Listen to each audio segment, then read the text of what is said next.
Actually need to sneeze. False alarm. All right. So, Dwarfs. Begins now. I'm actually going to tweet that I'm swapping over to Dwarf Fort, and I'm going to use some more fan art because Eidos Kush is fucking talented.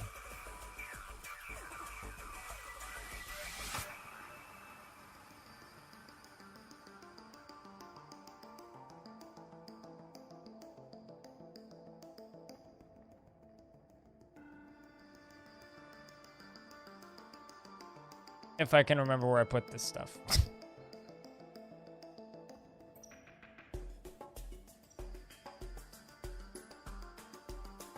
Totally saved all of it, but there it is.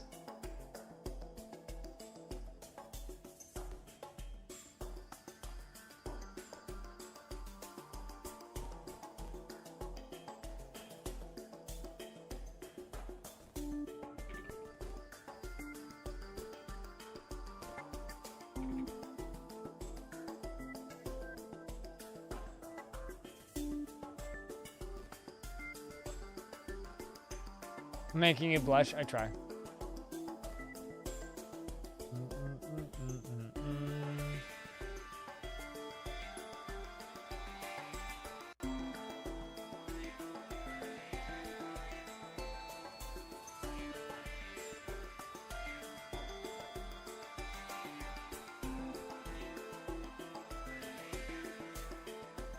All right, so we're gonna jump in. So we're continuing Frostlearned to the artificial plane, of course.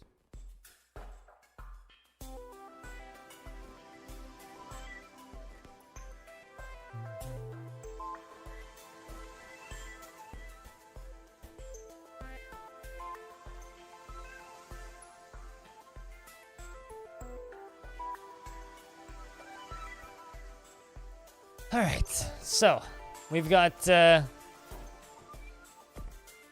lot of stuff happened yesterday.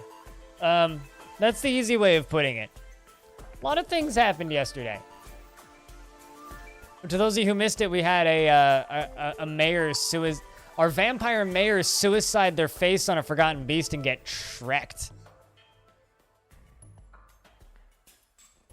Which we need to look more into. I need to do it today in DF about that, because that whole event was incredible.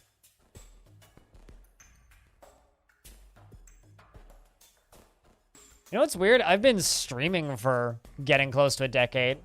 I started streaming, my first ever stream was in 2013. Holy moly, mother of macaroni. Cheers, Crip Beer. Cheers back at you. Chat, you know what to do. Round of beers in chat, please. Thank you very much for the 5 months of Twitch Prime. Thanks for the Bezos bucks. And to anybody watching in the time of isolation, glad I can be of service. All right, so this is our fort, or the entrance of it. There's a lot of anvils just kind of lying around everywhere. We really need to get all this stuff underground. This is our new entry hall that we dug out yesterday, which has some vomit in it. Don't mind it. Which is in a glacier. Kind of goes down this way, past the old fortress in like a little curvy pattern, and then all the way down this ramp underneath the aquifer into the main entry hall, where we have to trade with some humans, which I think we already traded with. I think we did. Pretty sure we did. We moved the trading depot down here, and the actual entrance to the fort being right here. Yeah, we already did. And you're either completely insane or you're in some sort of mood. Yes, you're in a strange mood. Let's follow the dwarf in the strange mood, shall we? But no motivation to start. I've got so many game ideas, but no skills related to making games. But, you know, I got some cool things that I do get to do because of my job. Also, I'm going to sell out for a second because it's Monday. All the leaderboards have reset, so 1 gift sub gets you the #1 gift sub spot. Only 20 bits, or 16 bits actually, will get you the #1 badge. 1 penny will get you a badge on the week. Streams say stay funded 1 sellout moment at a time. But thanks for watching at the very least. And to all of you with badges next to your name, cheers, guys. Thanks for keeping me funded.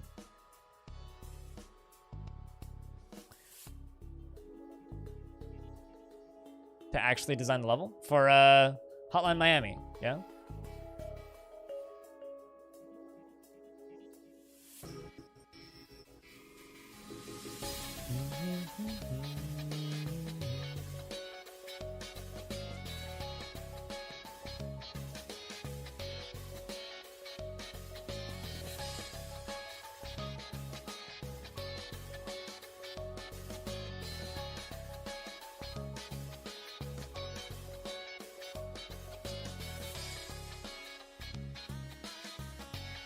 Moist Hand, sounds like you need to do some game jams. Get some of those ideas out in short periods of time, you know? That's what it really sounds like to me. So you need to do some game jams.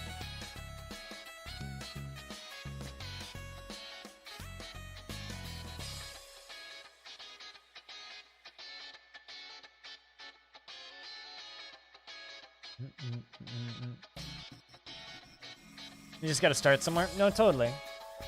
I mean, there's plenty of really well-known developers that are constantly doing little game jams just to get ideas out of their system, you know? Some migrants have arrived. If anybody would like a dwarf, by the way, give me a shout. We can get you dwarfed up here, especially right now as migrants are arriving. What do you like doing, dwarf? You want to craft a masterwork someday. 80 years old. Good to know.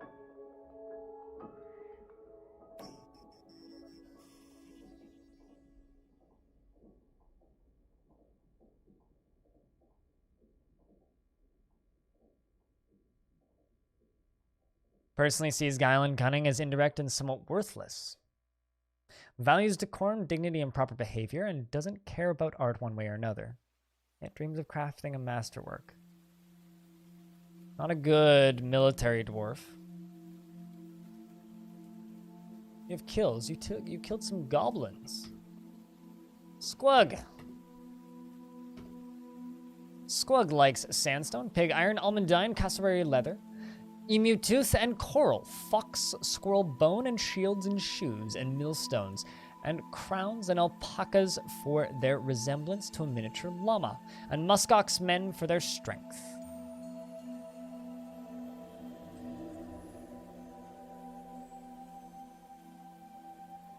You want a peasant? If I have a peasant. Okay, you like shoes. We're gonna put you on clothes making. And as a side gig, I'm going to give you stone crafting just so you can engrave stuff. I don't even have a peasant right now. So if I get a peasant, we'll peasant you up.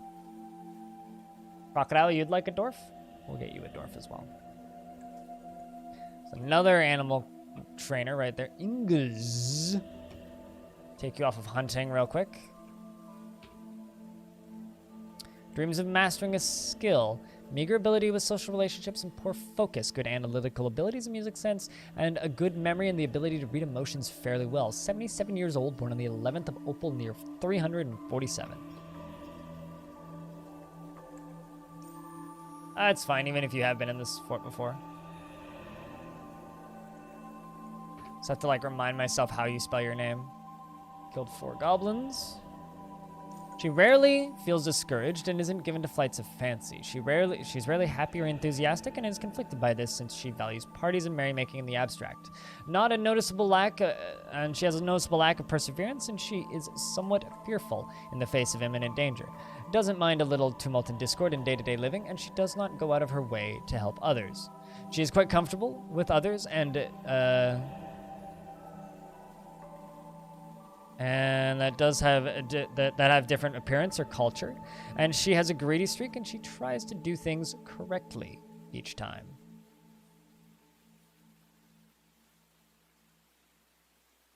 How's Crow doing? I mean, I can check. What do you mean? You meant to send that to a Crow worker?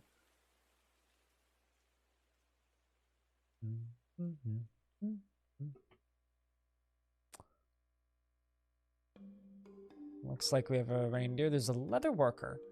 Interesting. I think I probably have quite the stockpile of leather at this point. Person values peace over war.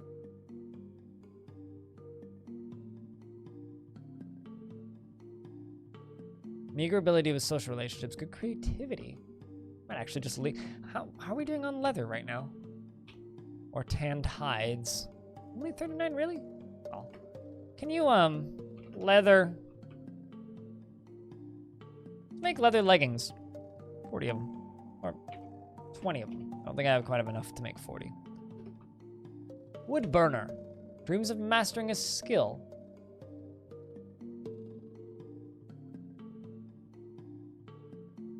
Good creativity. Great sense of empathy.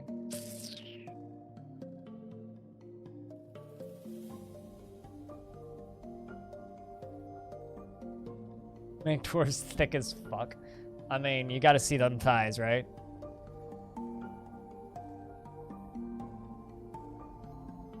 Quivers large gems and brown recluse spider silk. Give you weaving as a side gig. Another animal trainer. Also dreams of mastering a skill. Good spatial sense. Poor creativity, little willpower, bad memory. Is very trusting, often feels lustful, quarrelsome, but is bothered by this, forms deep emotional bonds with others, isn't particularly curious about the world, often feels envious of others, likes to brawl. You can join the military. Welcome to the Ice Watch, my dwarf.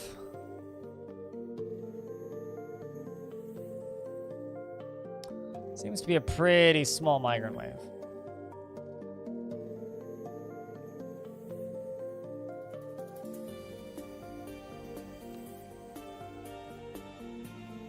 Yep.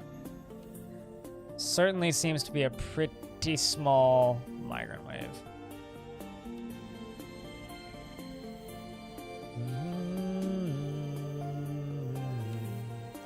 Lots of dwarves worshipping. We're finally constructing the fine pewter door that the vampire wanted us to make for them. You finally begun your... Ooh, interesting. 2 spider silk. So this is a mason shop that this dwarf has claimed. 2 spider silk cloth. Square cut brilliant gems. I'm not sure which ones. Llama wool cloth, donkey leather. Crocodile bones, slate and slate. And he bets on what that dwarf makes. I'm hoping for a slate door, personally.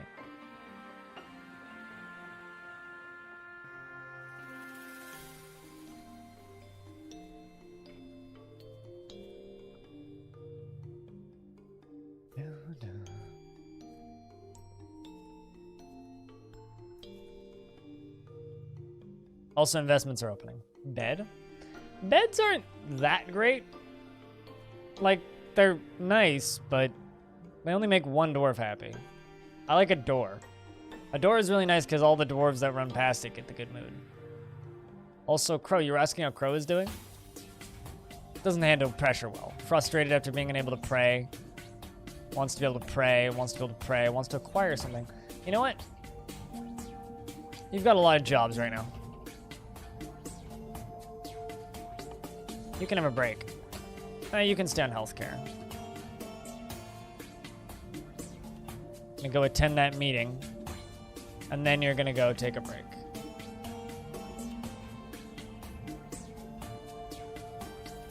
We're gonna go on an extended vacation. And hopefully this dwarf can be a little bit happier after they're done shouting at somebody in charge.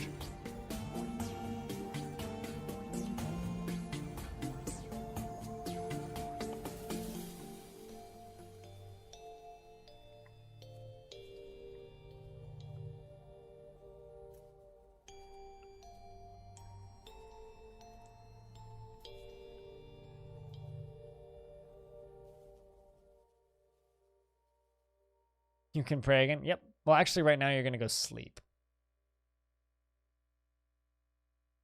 That one's always confuses me. It's like, oh, well, I haven't prayed to the X god for so long. But it's like, well, what's stopping you exactly?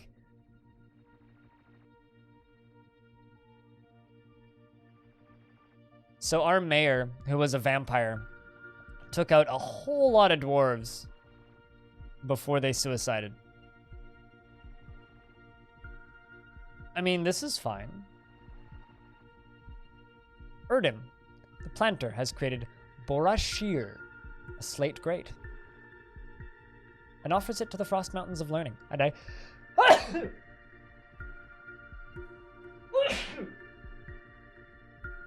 There's a sneeze I've been waiting on for the last 10 minutes.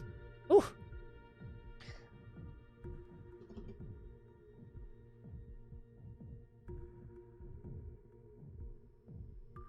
Henceforth be blessed. May the demons be sucked out of your soul. I don't know about you, but demons seem pretty chill.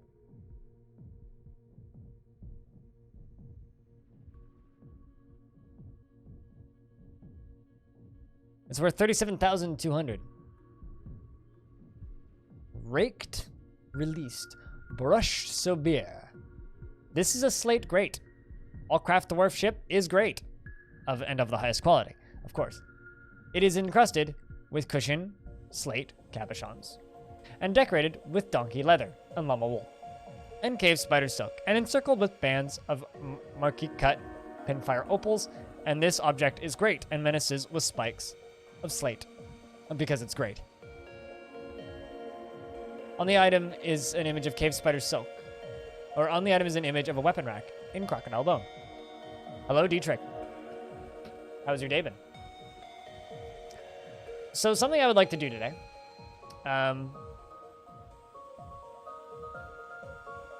like to cut a hole in the floor, probably around here. Go down, down, down, down. Okay, maybe a little higher, down, and then down to here. I want to make us a artificial waterfall.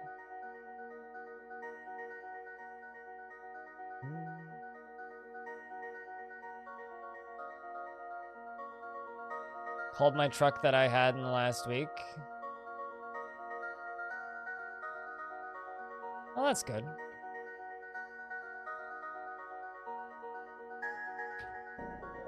So let's go back up to the top of this. Figure out where we're gonna cut these holes. And hope that nobody falls.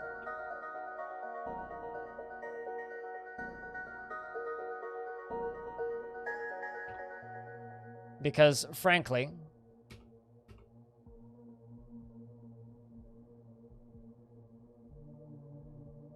having happy dwarves would be really nice. All right, let's see how this goes.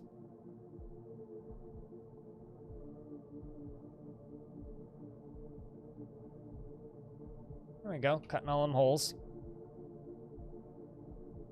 How many grates do I have? 4 grate. Aside from, obviously, you know, the beautiful one that we just had. Not that many. So we'll get those 2 installed right away.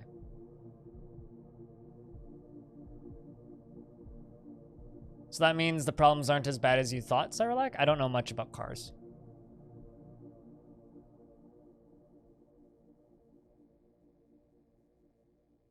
The hillocks of Brushlashed has been formed half a day's travel to the south and incorporated itself into your holdings. We have a lot of hillocks. Like a lot of hillocks.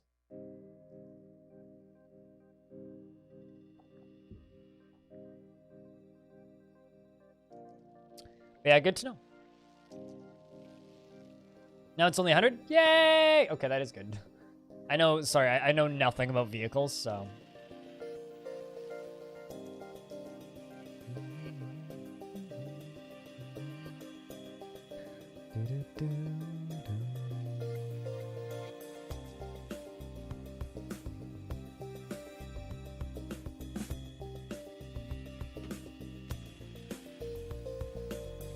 Yeah, I don't know where to like let the water flow, but because we have an easygoing aquifer,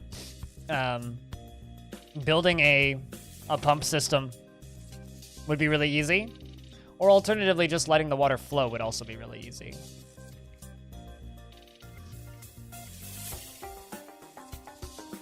I don't know how many levels I did that, so we'll just say make 20. Actually, no, we're gonna run out of charcoal, so.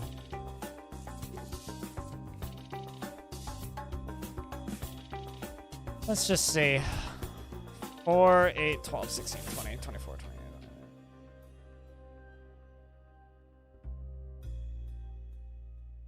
Rock, great. Let's just say make 50. So I'm gonna need a lot more than 20. We're gonna need a lot more than 20. And now they stuck at the bottom. All right, well, let's dig you out.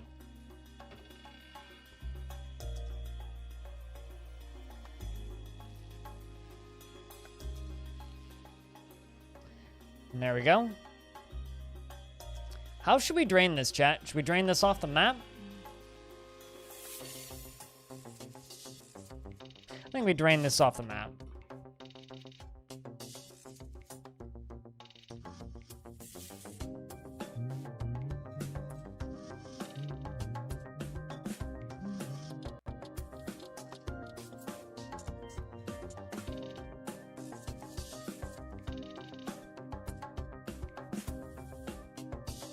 That oil goes in the oil. Yeah, I know almost nothing about cars, but like I enjoy F1s, so I guess I'm just a bit of an oxymoron. I don't know, is that common? People who like motor racing that don't know anything about cars? Actually, I wonder how common people like me are. It's like, I don't know anything about cars, and I don't really care about cars. But at the same time, I like motor racing.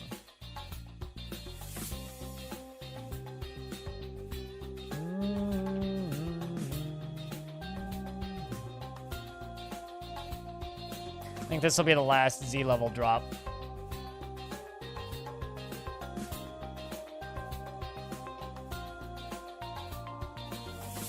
Oopsies, that's not what I wanted. Those are stairs. I want channel.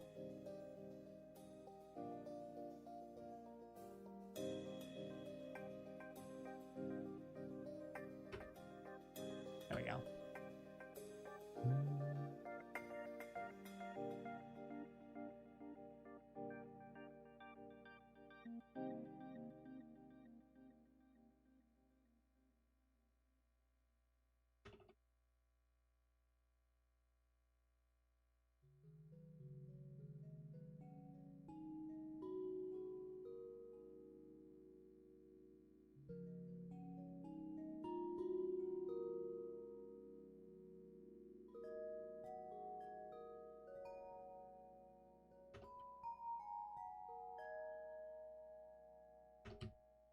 This will be our actual drain tunnel.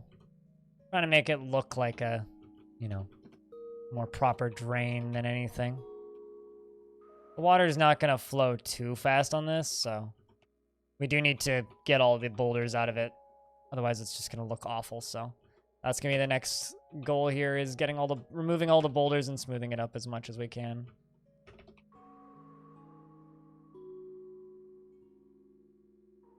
That's a little too high, so instead we'll go this way.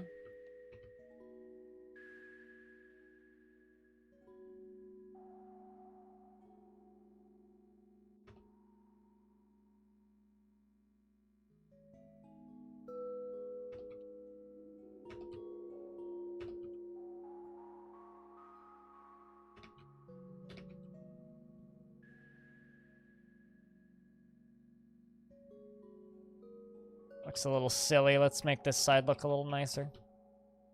Round that off a little bit. There we go. I'm kind of tempted to go just straight down to the caverns, but that's fucking 90 Z levels. And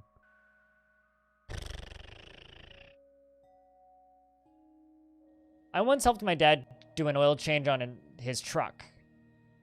But that's like where my car knowledge begins and ends in its entirety. Like, I once helped do a oil change. That's it.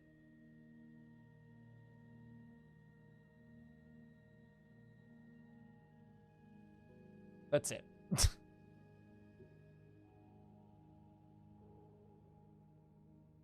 Man, we're striking gems down here. Kind of actually would like some of these.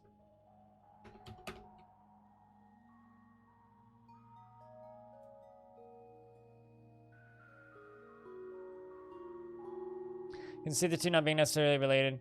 You enjoy a sports game, but Here's the thing. I'm into the technology of high-performance racing. I think the technology is fascinating, but I like it for the same reason that I think Teslas are fascinating.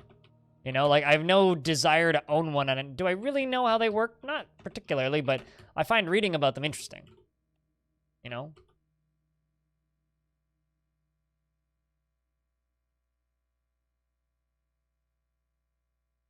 Could be replaced with gems. Dude, dwarven dental practices would be awesome. Man, I never thought I'd say that sentence out loud. Dwarven dentist practices. Bad teeth? Rip them out. Replace them with gems. You could also, like, make gold teeth, silver teeth, tooth replacements. So a dwarf could have, like, a silver filling. I don't know, that could be cool.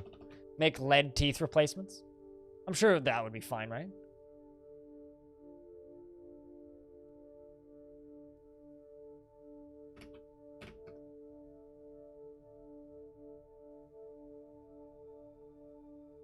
Man, they're already hauling those gems out.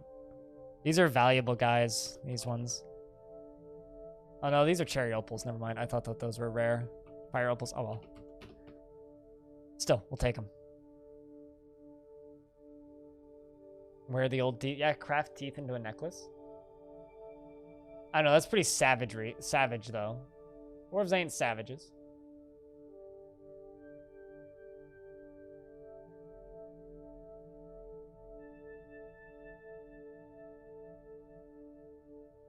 Adamantium chompers, yeah. Adamantium dentures. There you go.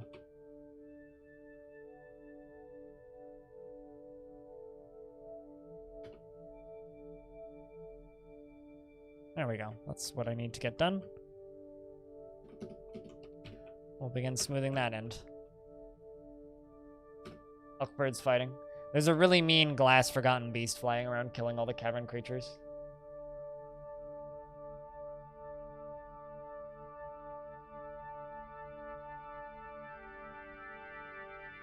$69. That rapper? The one that, like, got in a lot of trouble for assaulting children? That rap? And that people still sometimes listen to for some reason? They really shouldn't. Biting through plate armor? I mean, they do that already. I had a dwarf bite a goblin's sword and steal it. It's like... They do that already. Maybe they don't bite through it, but... Dwarves have weirdly precise teeth. Yeah, that fuck. Yes, exactly. We know exactly who we are talking about.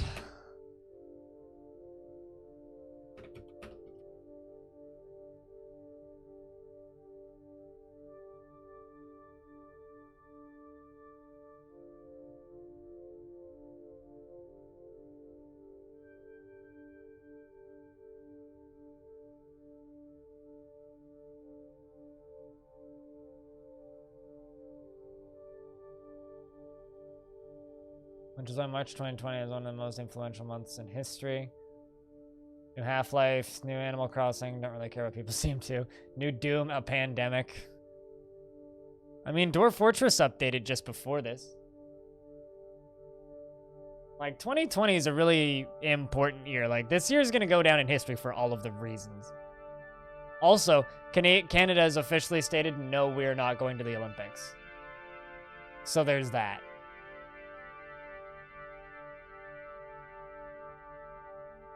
Only an alien invasion?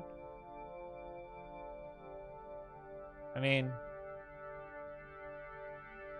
Our bodies are getting invaded. Oh, did they cancel it?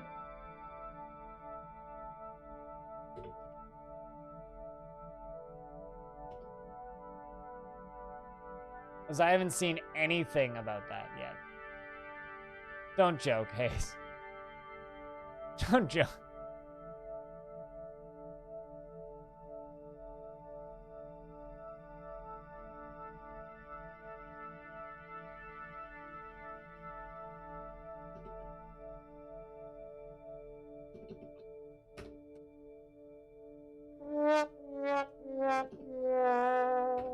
you doing, audio?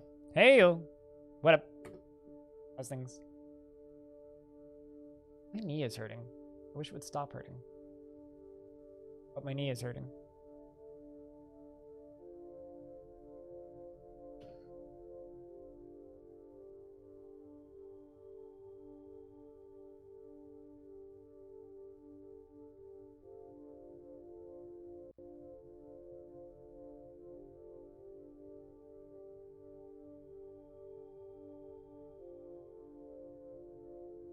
You're like, yeah, 4 years. They should really just postpone the Olympics by a year. I mean, they've built all this shit. I know, like, it's way harder than just, oh, postpone the Olympics, but...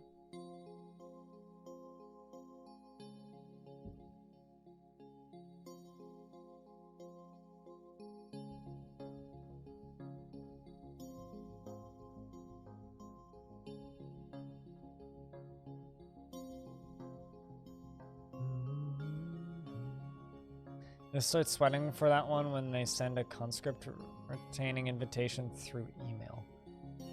I mean... Oh, there we go. 13 minutes ago. The 2020 Olympic Games will be postponed by 1 year because of the coronavirus, says the IOC member Dick Pound. God damn that man's name. Dick Pound. Why does he go by Dick? Why couldn't he just go by Richard?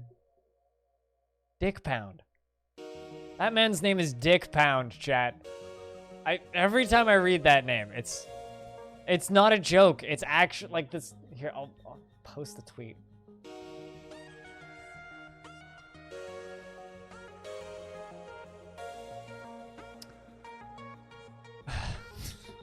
Right? It's totally unbelievable. You know, on it, I think last time we talked about this, as Hobo said, you kind of, if you have a name like that, you just need to embrace it. It's the only way to live. If you don't embrace it, you're just kind of fucked.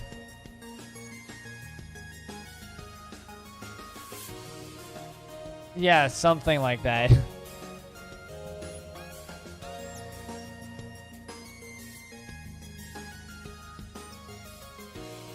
With a name, I mean, the name Pound is fine. But I don't know, to me it just seems like a bad joke. Another Hillix, the Hillix of Salvinger, has been found in a day's travel to the southwest and incorporated into your holdings.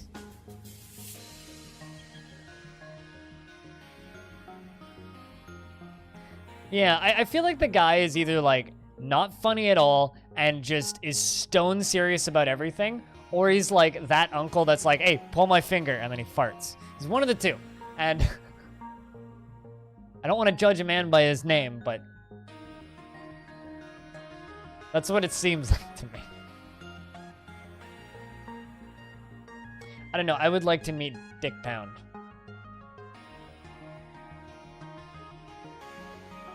All I know is one of the podcasts I listen to, one of the hosts has always been like, oh, they can't cancel the Olympics. They won't cancel the Olympics. They'll do it with no audience, obviously.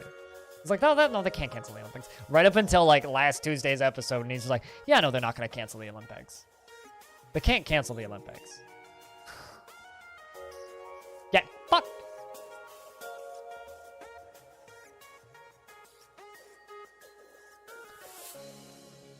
I mean, my favorite flat Earth theory I've ever heard, Hayes, is what if we're living in a simulation, right?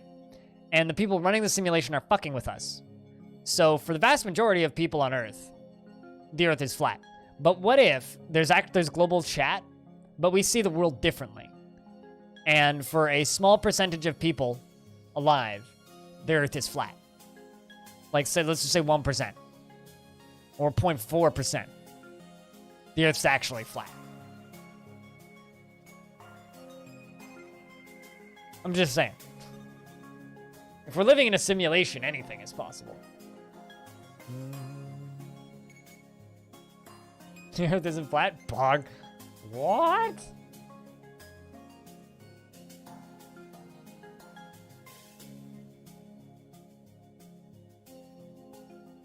That is terrifying. Moist. That is terrifying.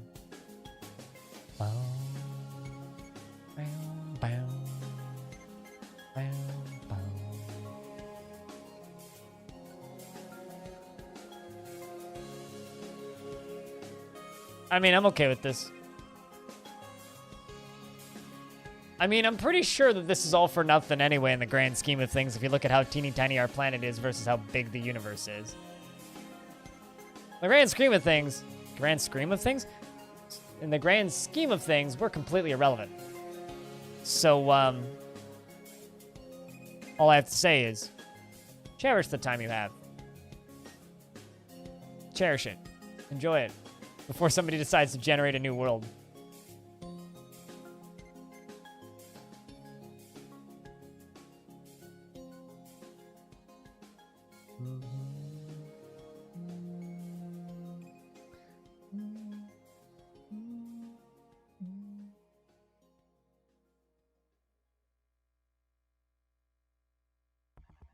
All right. So the next thing we need to do is we need to dig a lot of upstairs.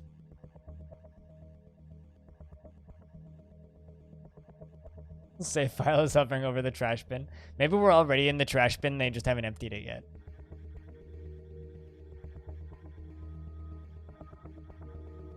Files can live on for a long time in the trash bin before they remember to run CCleaner.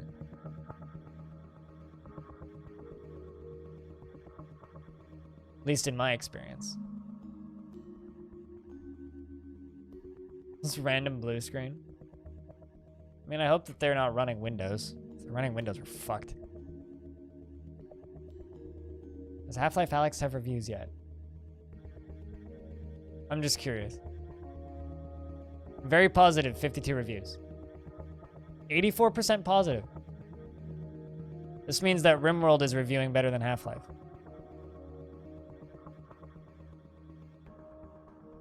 Mostly people saying it doesn't run.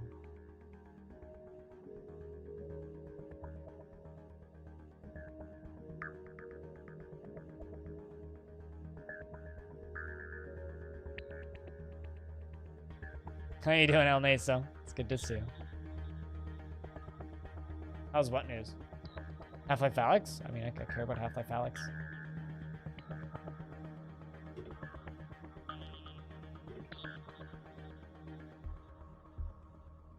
Of course, RimWorld's better than Half-Life. I mean, it's reviewing better than Half-Life. I mean, it's getting 4.5, 5 out of 5.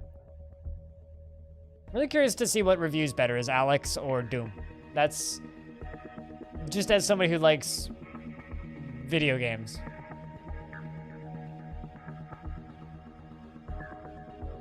I'm curious.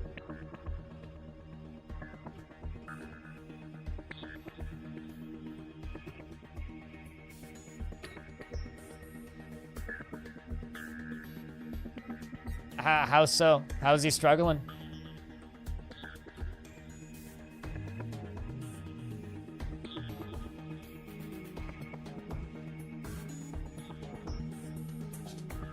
All those dwarves hauling those boulders out.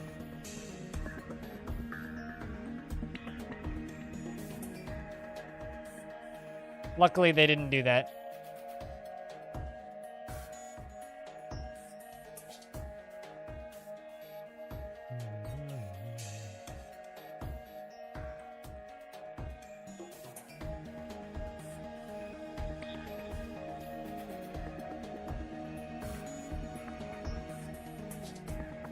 Apparently it's hard for people who are left-handed to play it, according to Steam reviews. From the quick glance that I took. Which I think is interesting.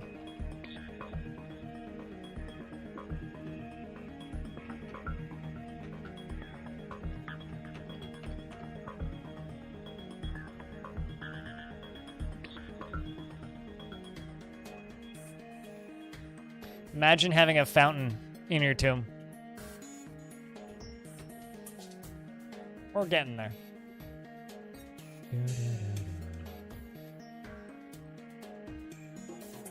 He's left-handed? Ah, interesting. I'm fascinated by stuff like this. Like, I probably will never play Half-Life Alyx. But I'm genuinely fascinated to see how all of this stuff goes. Autumn has come.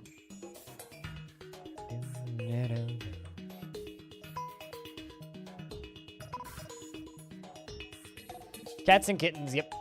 All of the seas are cats and kittens. We're gonna have to slaughter some more of them soon.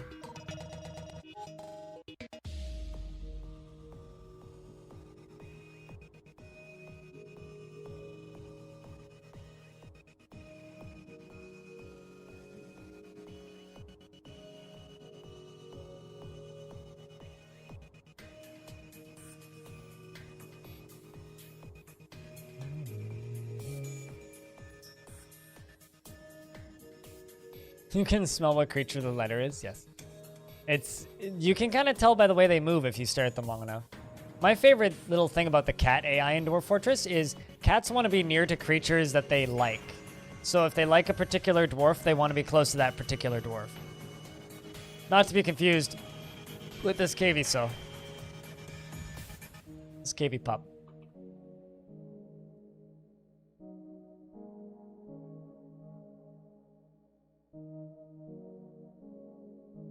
Well, most of those boulders are hauled out, so that's good.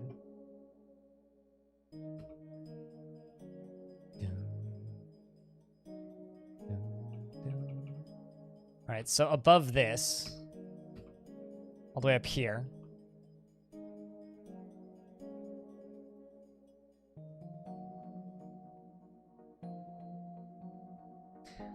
Chat. I have a question. What kind of pumps or what kind of artificial waterfall should I build? Should I build something with pumps, which will start off as manual and then become automated eventually? Or should I build something that is just pull lever, open floodgate, turn on, close lever, close floodgate? What should we do? Curious about what you guys would like to see.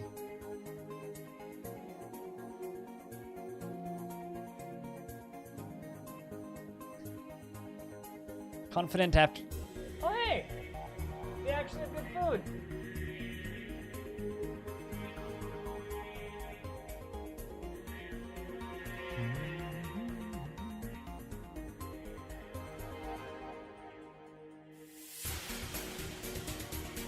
I mean, you know that you're good at Dwarf Fortress. They do give them a workout, yeah. You know you're good at Dwarf Fortress when you're seeing... You know you're good at Dwarf Fortress when you see a cave troll and a toad next to each other, a giant toad, and you can tell them apart. That's when you know that you're good at Dwarf Fortress. Passive flow sounds nice. Here's the thing. If I do pump stacks, or if not necessarily pump stacks, but pumps, it'll be a better system later. And remember, I do have this giant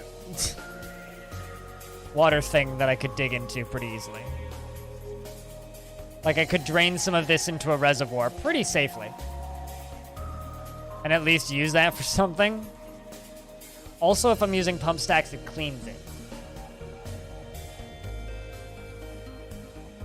It cleans it.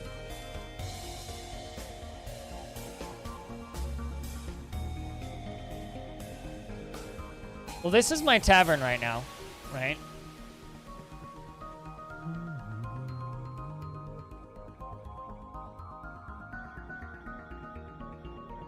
Well, eventually the fort is going to get bigger, right? We're currently at 55 dwarves. I do want to bump this up to 100 at some point.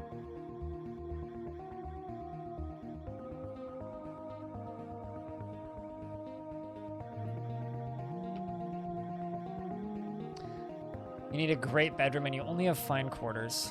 Can I make your bedroom a little nicer? Let's just do this. We're not going to dig out this back wall, so put a wall of art on the back wall.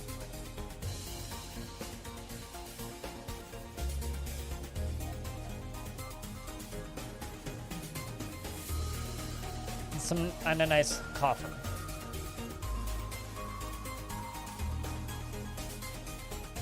I mean, I could literally just use the weak aquifer and just Like, I could actually just dig a tunnel straight up to the aquifer and just let it drain out of the ceiling into there. It would just be a light aquifer falling, and I couldn't disable it, but we could do it that way. That's also totally an option.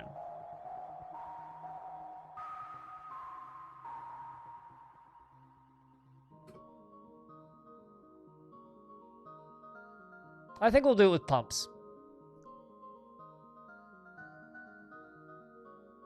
I think we'll do it with pumps. But we need to be careful with water pressure. Like, if we futz it up, we're gonna end up with a really bad situation.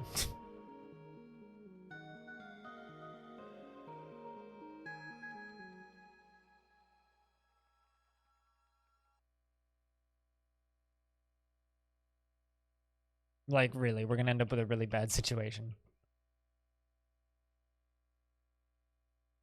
Hello, Johnny. It's good to see you. Doing any doodling today?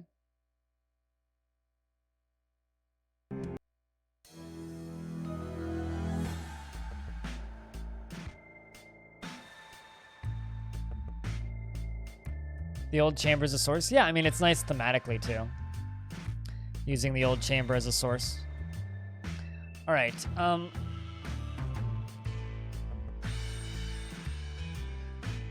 let's go iron, pipe. Let's make 5. Cork, iron, 5. We make them out of iron just because it's cooler to make them out of iron.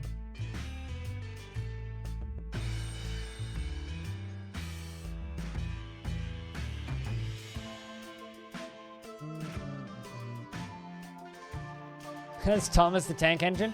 I'm glad that you are, what's the word I'm looking for here? Keeping up the good work.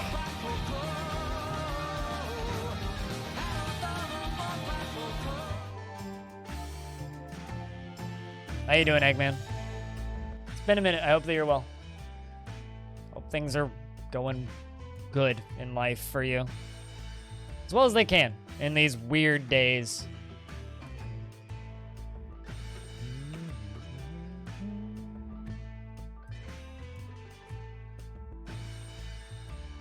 Especially considering I'm fully expecting PAX West to be delayed or canceled this year. So it means we probably won't get to hang out this year.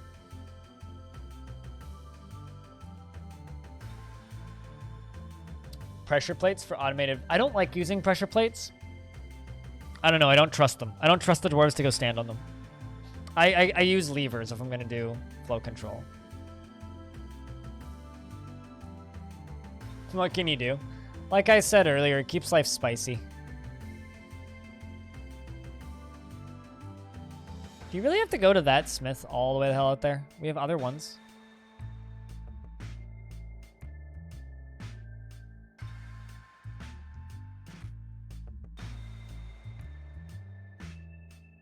No one can make furnaces. You can make them out of soap.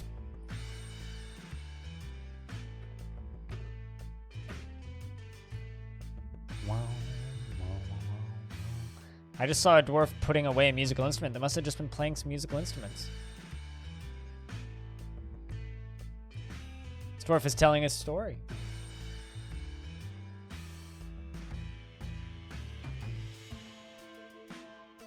Oh, that sucks, dude.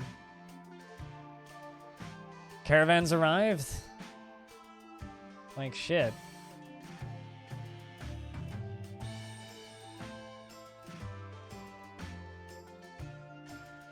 I mean, that is always the backup. That's how I like to do the backups, is lever operated flow gates.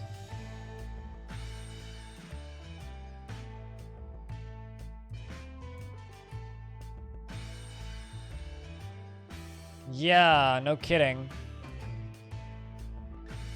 I mean, you kind of can't miss that.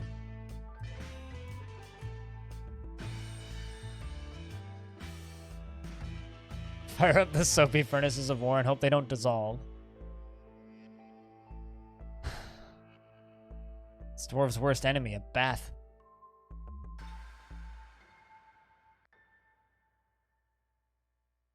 Wasn't much of a surprise. Yeah, Ooh. We're gonna get a Forgotten Beast fight, but I'll let that sit for a second. I can't visit my grandma now, obviously. And I visited her about a week and a half before everything started kind of exploding and popping off. Although I used hand sanitizer so many times that day, I needed to put on moisturizer when I got home because my hands were cracking. I can check. I actually have a scribe now who's copying books, so I actually don't know how many books I have. It's probably pretty large, the number of books, but quite well. I would say that our library is flourishing even.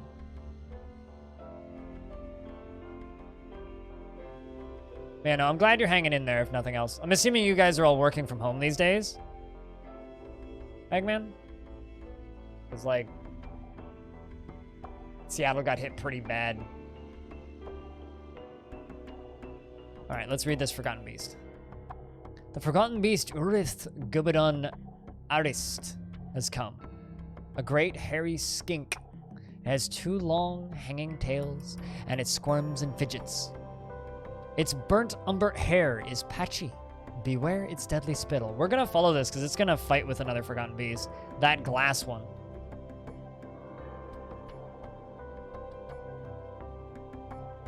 Any bets? Between the glass Forgotten Beast with webs and this one? It's a glass quadruped with webs that appears to be emaciated. That's good, at the very least. Oh no, the glass one has destroyed a couple now. And a dwarf withdraws from society. Everything's happening right now. It's killing some elk birds.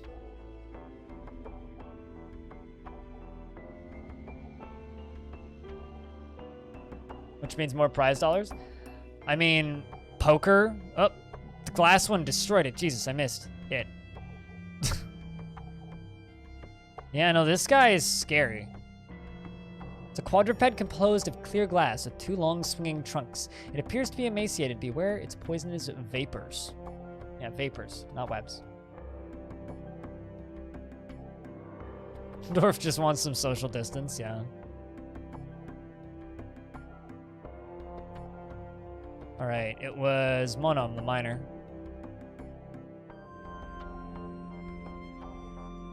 Sheesh, that's a... I mean, not poker, but like, F1 drivers are holding, or not the drivers, but esports companies are holding F1 races in race sims. So, a couple days ago, there was a racing, or about roughly a week ago now, there was a, an F1 race that took place in iRacing. There was another one that took place in the official F1 game, with just like all of the drivers playing online and as themselves in their cars racing, and it had like 150,000 concurrents on Twitch. Yeah, it's thank heaven indeed, Flight.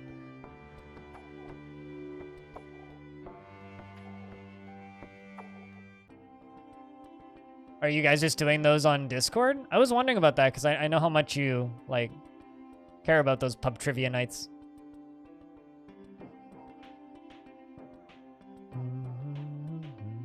On Zoom? Really?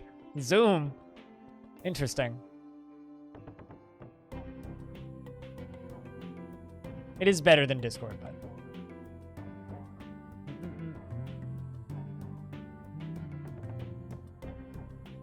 Yeah, I've just been trying to be on Discord in the evenings on Fridays and Saturdays, and we try to play games together off stream, just as like a way for people to hang out. It's weird, like I actually feel like a part of society now instead of just like a disposable form of free entertainment on the internet. It's strange. It's a strange place to be. You know? Like as a broadcaster, it's sometimes it's sometimes hard to feel needed, I guess.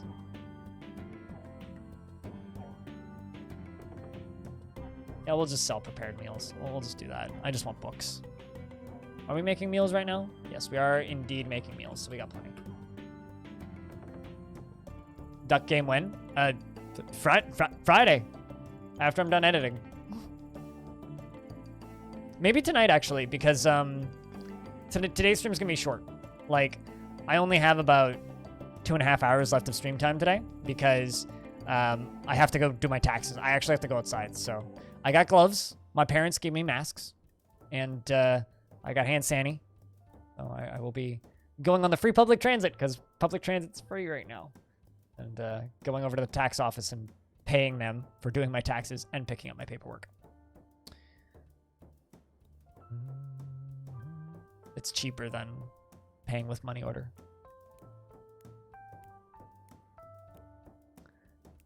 But despite the fact that quizzes are called Geeks Who Drink, they never have anime. What? They never have anime quizzes? Goddamn. Come on.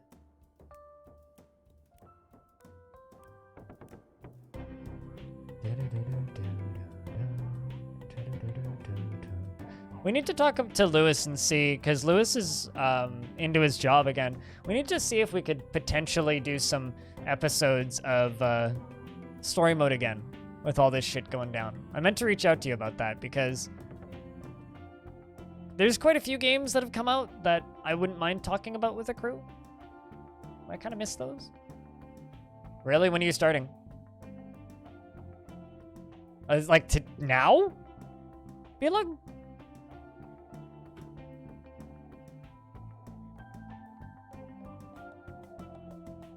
No, story mode stuff.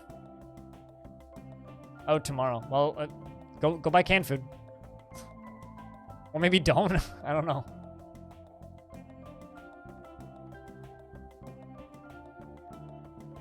Are you short on beer? No. Why are you thirsty, you dumb dwarf?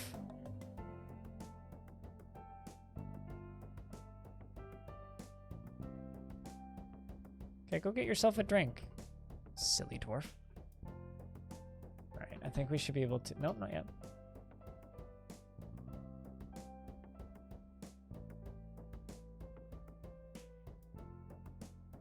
I'm gonna reach out to my little sister, actually, who's in Quebec.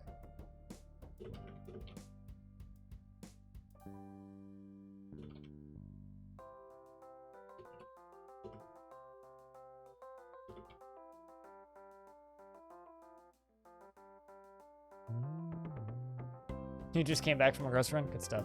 I'm gonna do another grocery run today because the tax office is right next to a grocery store, so might as well pop in and buy some stuff. So I'm bringing 2 bags. I'm gonna try really hard to not go into the liquor store.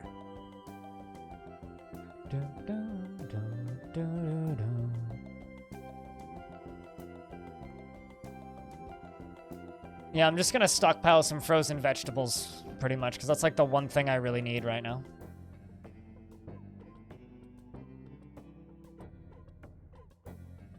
Plastic guards in front of the checkout counters. What do you mean? Plastic guards.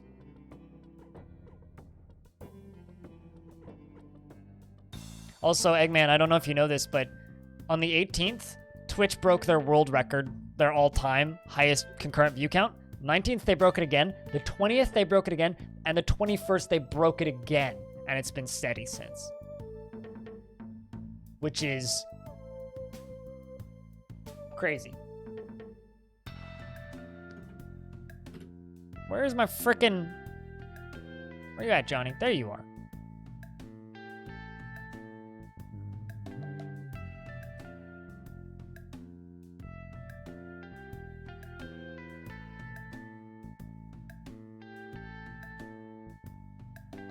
Reserved times for the elderly. Really? Huh. That's neat. I hadn't thought about that. But makes perfect sense.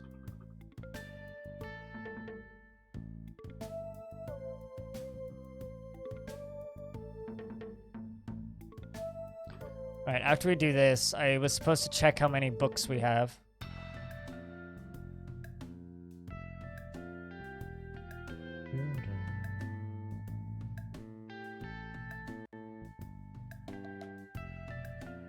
Thought that was too much. I'm gonna get rid of some of those copies.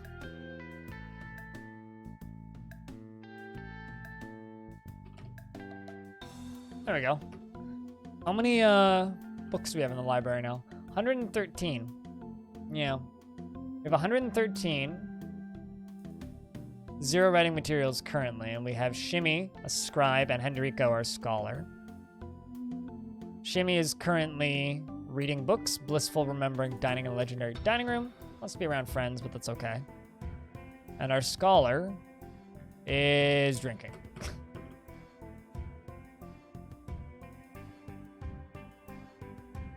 Have you seen the videos of people in Florida going to spring break? They're so fucking demoralizing. Like, if you want to hate society a little bit, more than you already do, take a peek at those. Those are the most distressing bits of footage I've seen recently. Then one of my favorite lines was, oh, you know, we've been planning this spring break trip for 2 months. We're not going to lose it because of a stupid virus. And I'm sitting here going, you've been planning for 2 months. Stoned Hobo lost a month-long trip to Japan that he'd been planning for roughly a year. Like, 2 months. Oh, big baby. Oh, you poor souls. 2 whole months. Oh, no. What are you gonna fucking do? Yeah, fuck those people with a shovel. God damn. What they really should do is just start fining people that go out onto the beaches. That's what they need to do. And then give the money to the healthcare system. Go out onto the beach? Here, you now owe us 200 bucks.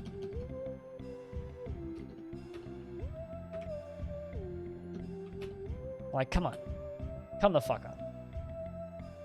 You're making a hazmat suit? Please tell me you're actually making a hazmat suit, because if so, that's awesome.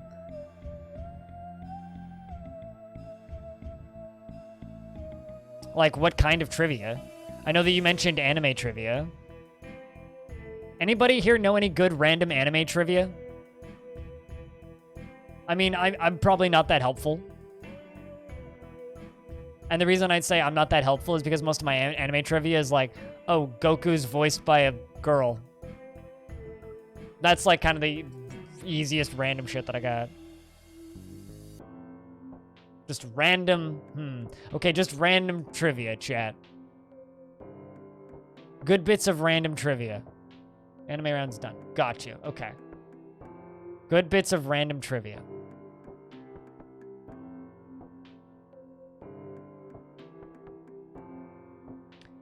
Minecraft was inspired by Infiniminer, and originally called an Infiniminer clone, made by Zachtronics.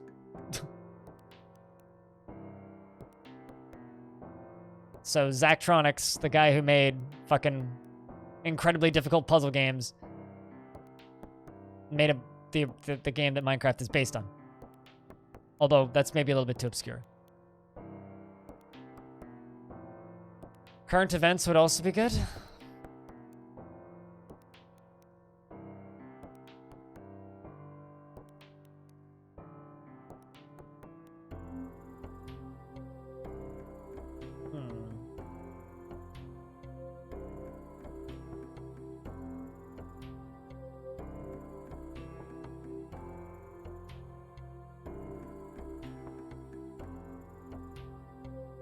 I mean, all the trivia that I could think of would be video game trivia.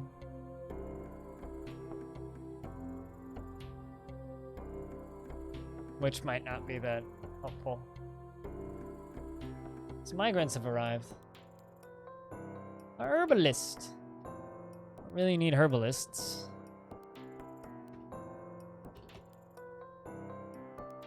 But I'm always in need. I'll just let you go. Go do your thing. Already have a couple video game questions. I mean, what language was Roller Coaster Tycoon written in is probably one that you've already got.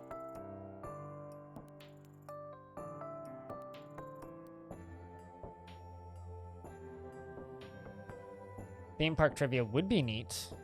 And that's fun and pretty generic, too.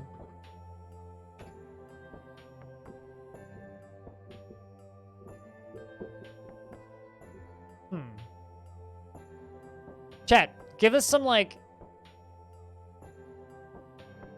techie computer or video game trivia. This is kind of fun to think of.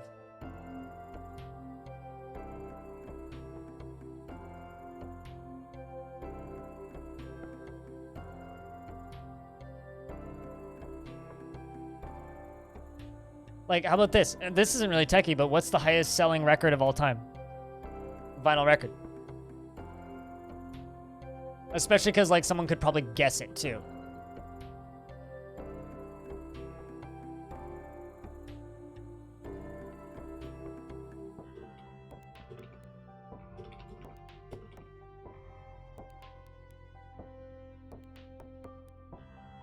Or maybe what artist wrote the highest selling record of all time?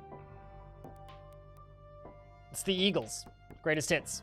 Second highest selling one is Thriller. But that's the physical disc.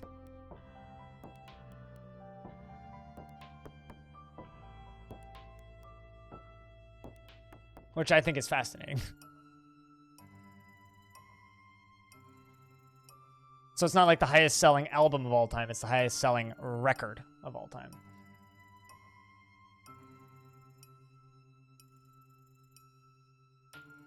Charging your phone for a year uses less than $1 of electricity? Really?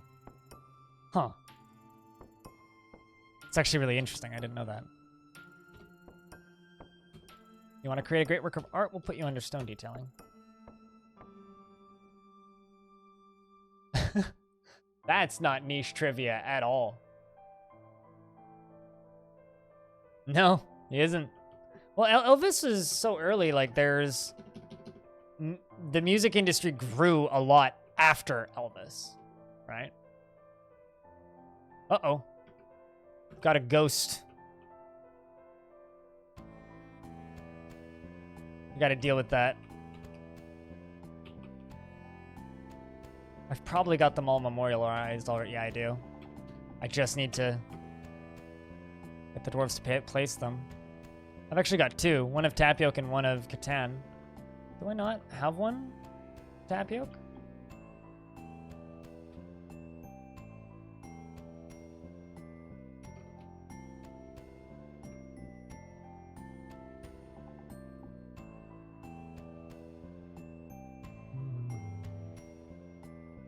I guess they just need to place it. Market players were expensive. Yeah, it was very much like a luxury item.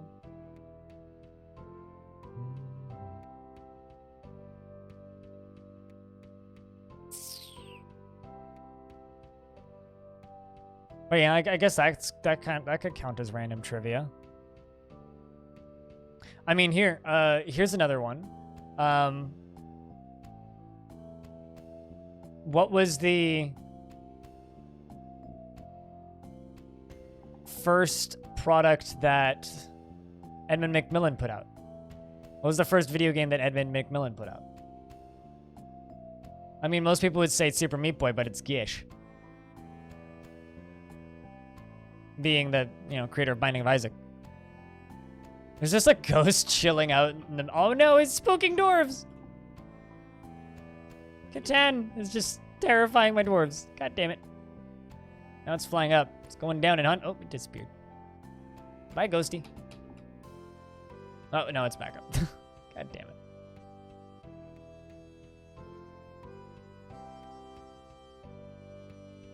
Wait, what? Bam? Where did you get that number? Where in the world did you get that number?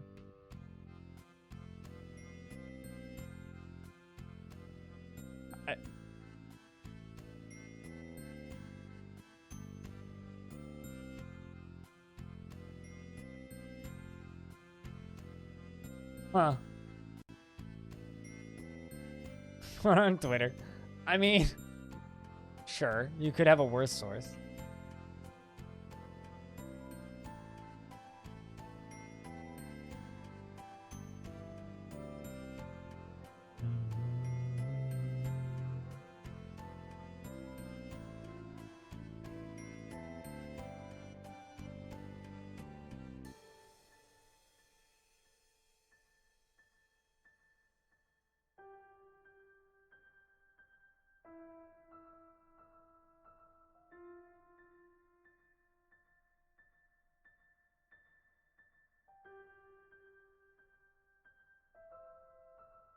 And so does Disney.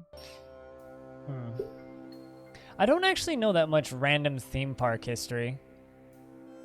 I mean, you could do one like, what's the oldest... Ooh, B-Lug. Dude, I'm so jealous of that B-Lug. Sorry, some B-Lug posted something on Discord. I'm so fucking jealous. I can't even. Man.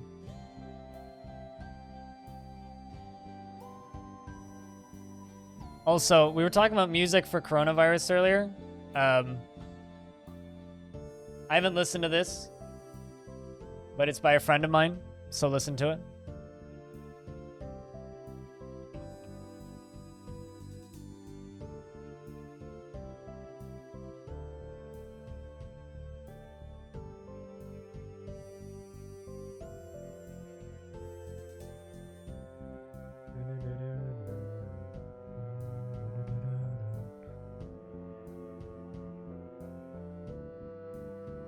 All right, so let's get these done. More floor grates in. Sorry, I'm a little bit distracted, so if gameplay's a little bit slow right now, I apologize. I mean, you could also do the if you want more theme park trivia, what's the tallest roller coaster in the world? But that might be a little bit unfair.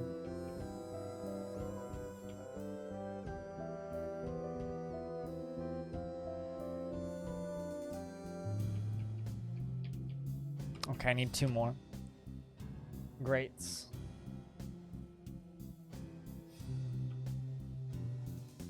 I'm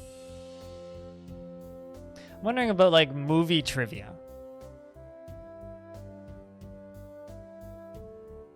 Do your friends know a lot about movies? So you could do, like, what's X famous actor's first film type deal. Or, like... You got a movie one? Sure. I mean, this is always dumb, but what was the first film appearance of Mary-Kate and Ashley? Or television appearance? Full House. They're the babies.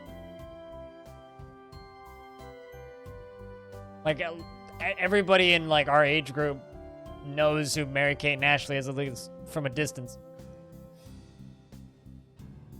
It's like they were in a fucking sitcom as infants. Guess what it is? Oh, really? So you're gonna dox yourself with this Aeroturpus? Have to join a call? Gotcha.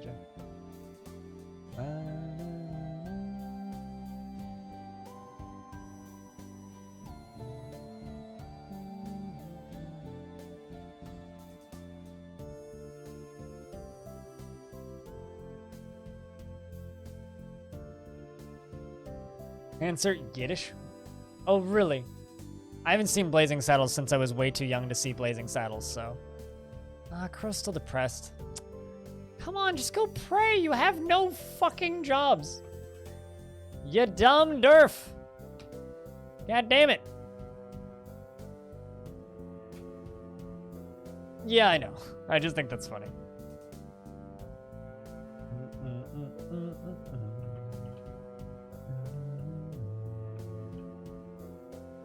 Put the bone spear in there.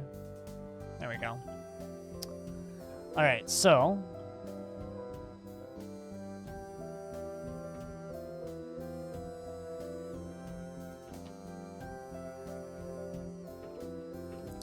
That's gonna be our flow mitigator.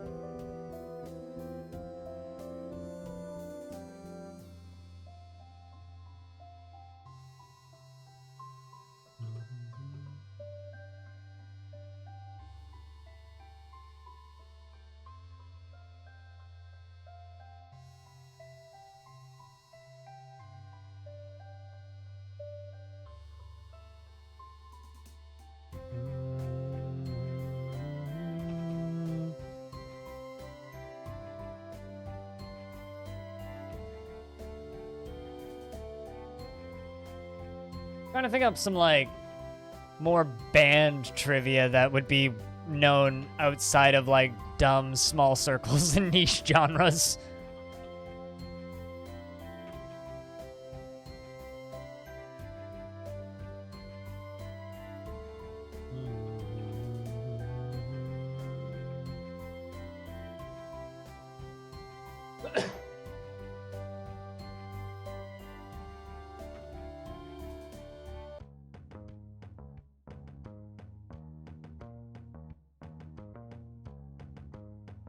the safest place in the world.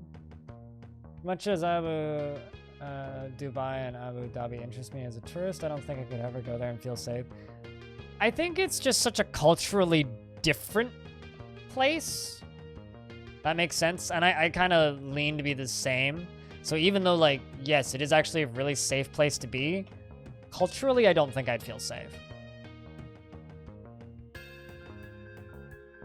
This might be a little big. Let's see how close we are to this, or where we need to be.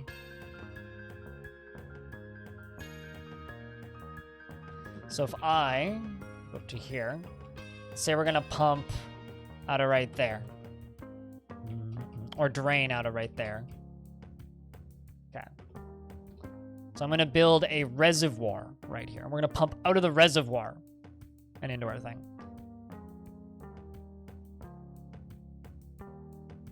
No, totally, but there's still definitely a cultural stigma there. Regardless of whether the country itself actually cares about that anymore. There's still going to be a cultural stigma, and I think that that stigma will stick around for a while. You know, somewhere like Japan is kind of similar, but there isn't that cultural stigma, you know, where it's like, as... It's kind of the same reason my uncle has a...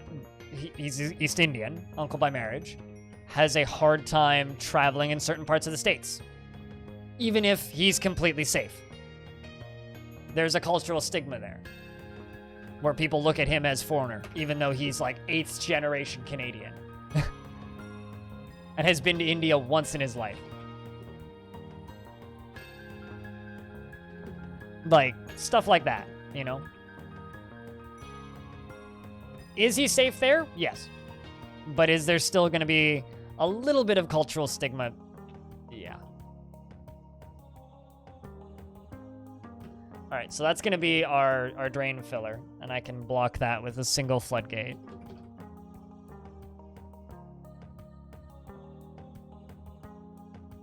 Totally. But that's not the impression that people who live in the Nerf Americas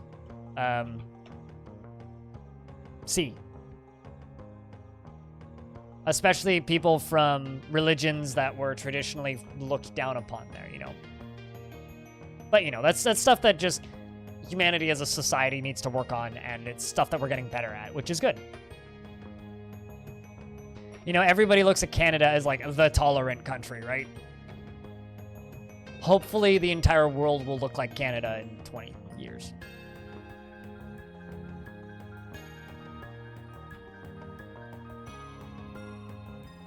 But no, I see what you're saying, and I believe you.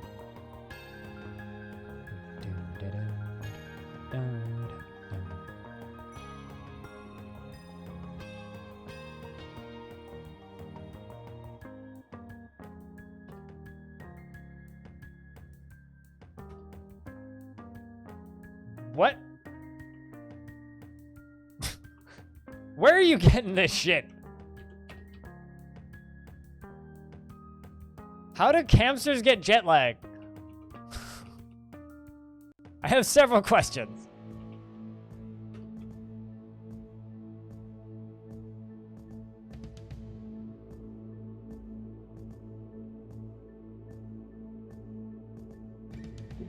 And then there's some countries like Finland, which are dark half of the year. Sorry, bad joke.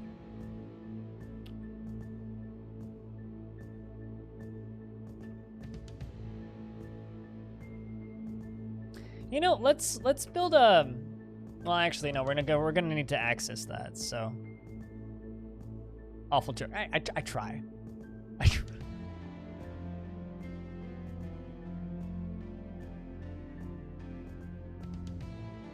Actually, no, we can do it this way.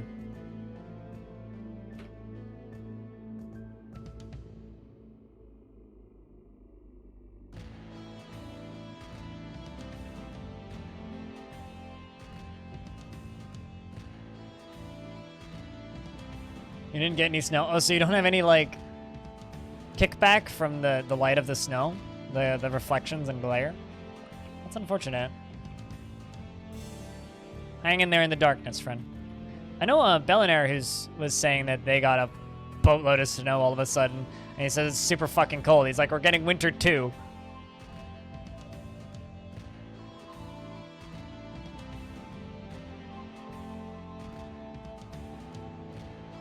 If you, that's what blackout curtains are for, Hans.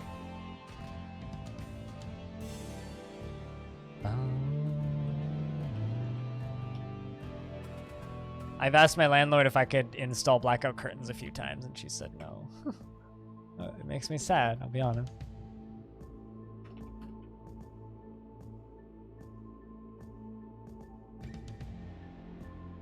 So we're gonna need a walkway next to this.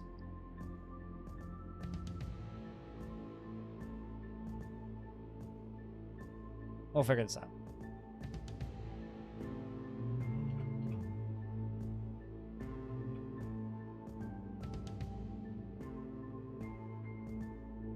This will be our entry point for dwarves. That'll be the actual reservoir that the waterfall flows along.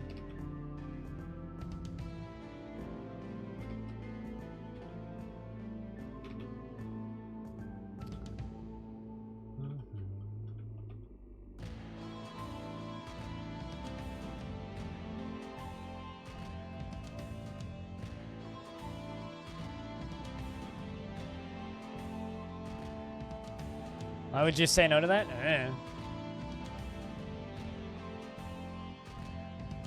That's my landlord, that, not me.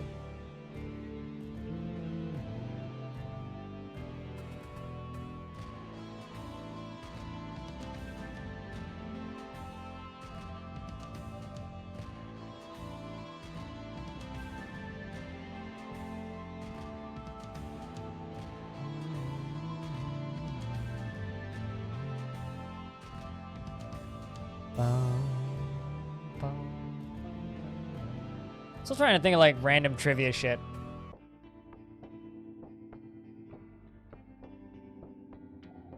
Got me up on the TV. Still trying to think of trivia. Dang, man.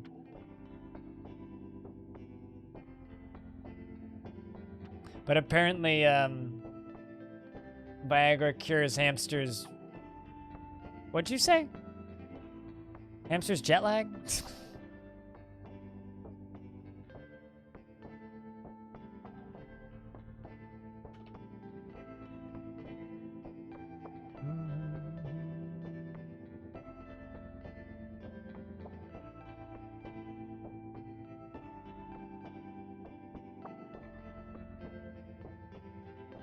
Don't know how though. Yeah, we need to source that one.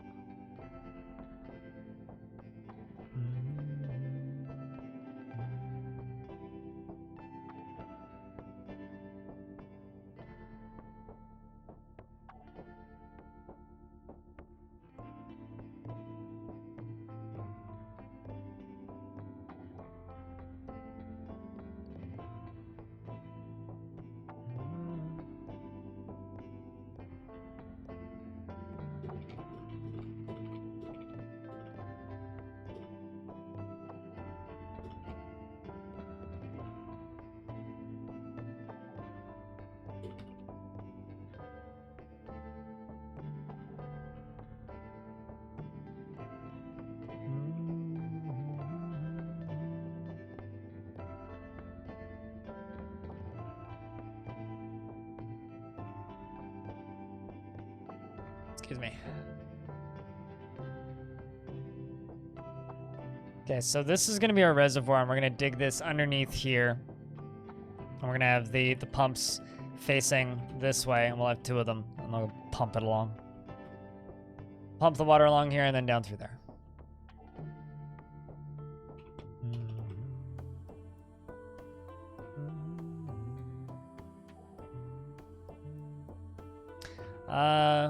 Floodgate rock 2.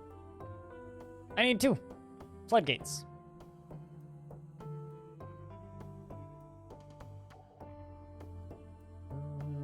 It's not good trivia, but how many dragons can fit in one tile in Dwarf Fortress if they lie down? The answer is infinity. Just playing Dwarf Fortress, so I'm thinking about that. You can fit infinite dragons in one tile if they all lie down.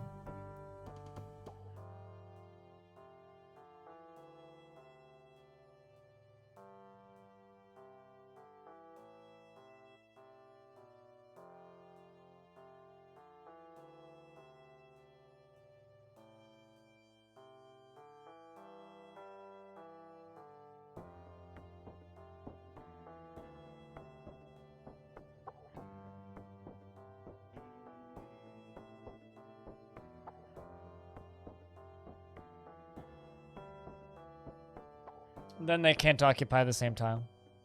How flat are dragons? Everything in Dwarf Fortress is flat if it lies down. You can fit infinite in anything into one tile if they all lie down. But they have to be lying down.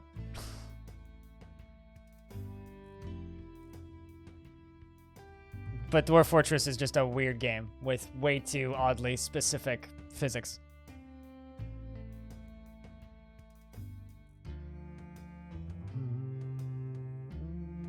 Housing problem solved. Yeah, make everybody just sleep in one bed. This is fine.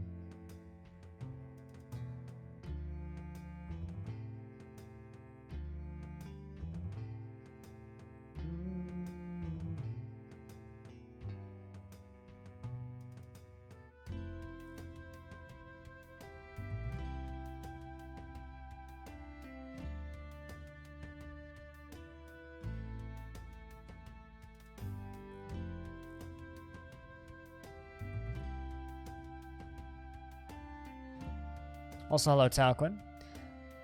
What is that way you were saying you had to smash stuff with a stone slab in a garbage room? Well, I mean, the reason I'm smashing... Well, I mean, I could just dump stuff and forget about it. But the reason you want to remove items in Dwarf Fortress is the game is always processing every single item. Every single boulder, tree trunk, piece of clothing, sock, everything.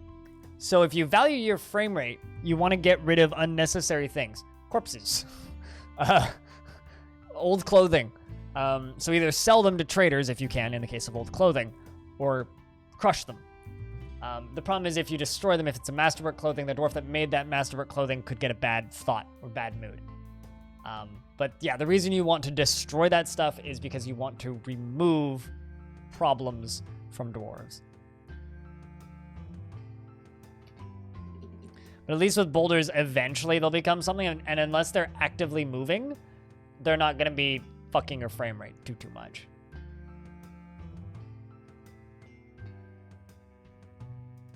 Accidentally create while trying to make the pig. I have no idea what's the answer to that. Video game trivia idea. What mob did Notch accidentally create while trying to make the pig? I want to say creepers, but that's just a guess.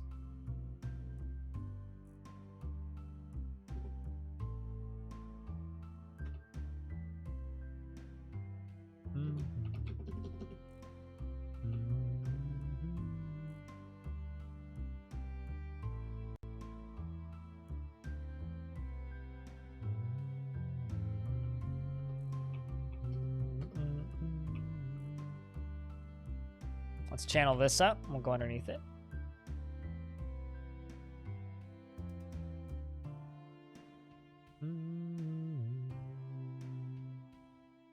That's true. It's creepers? Interesting.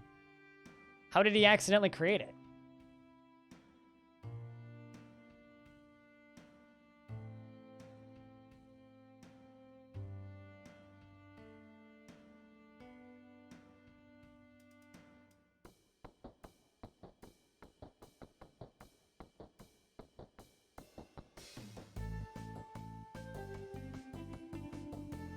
So they were tall instead of long. Oh, really?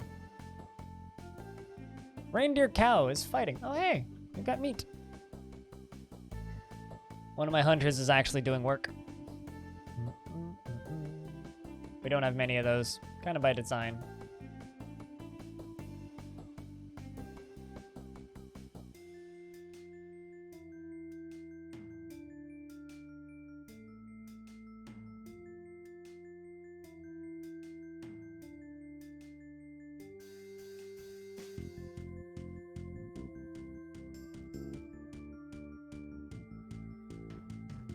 Actually, here's a bit of video game trivia that's recent too. What AI did Nintendo use to design the flying creatures in Legend of Zelda? They used the Arwing AI from Star Fox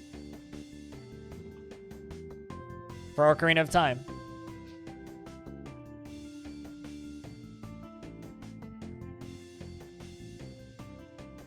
Which is fascinating, kinda.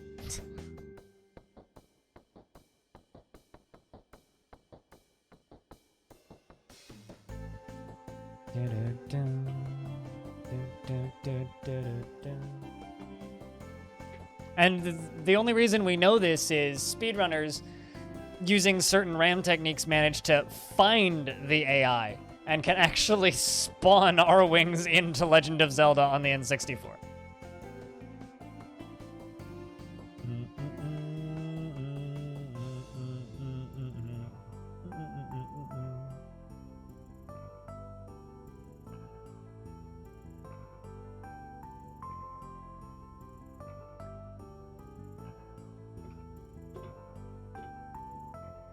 Here, I'll give you guys an article.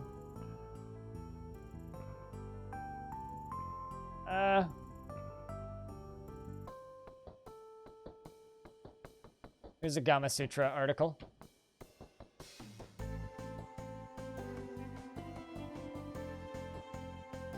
And I'll whisper to Eggman as well. He wants it.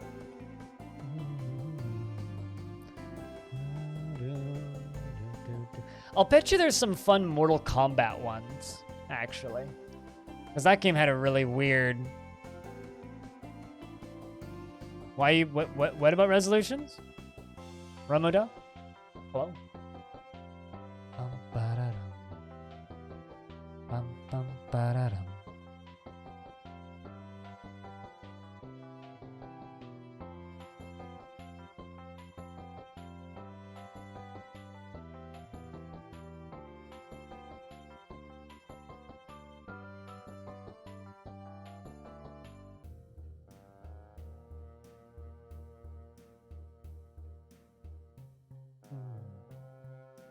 Got those rock mechanisms done.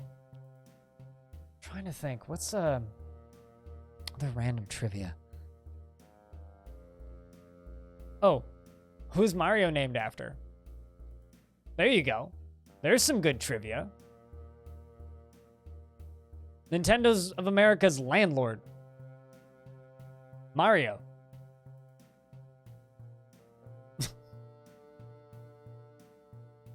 That's a piece of not super difficult video game trivia.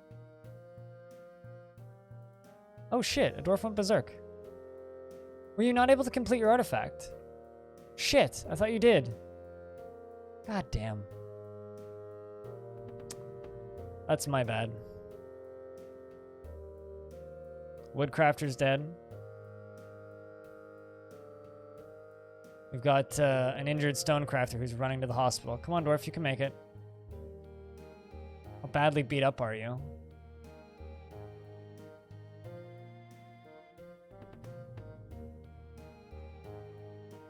Yeah, he bled to death.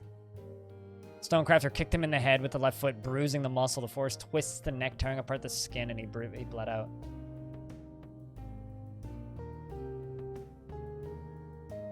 I wasn't paying attention to that. I was too into what I was working on.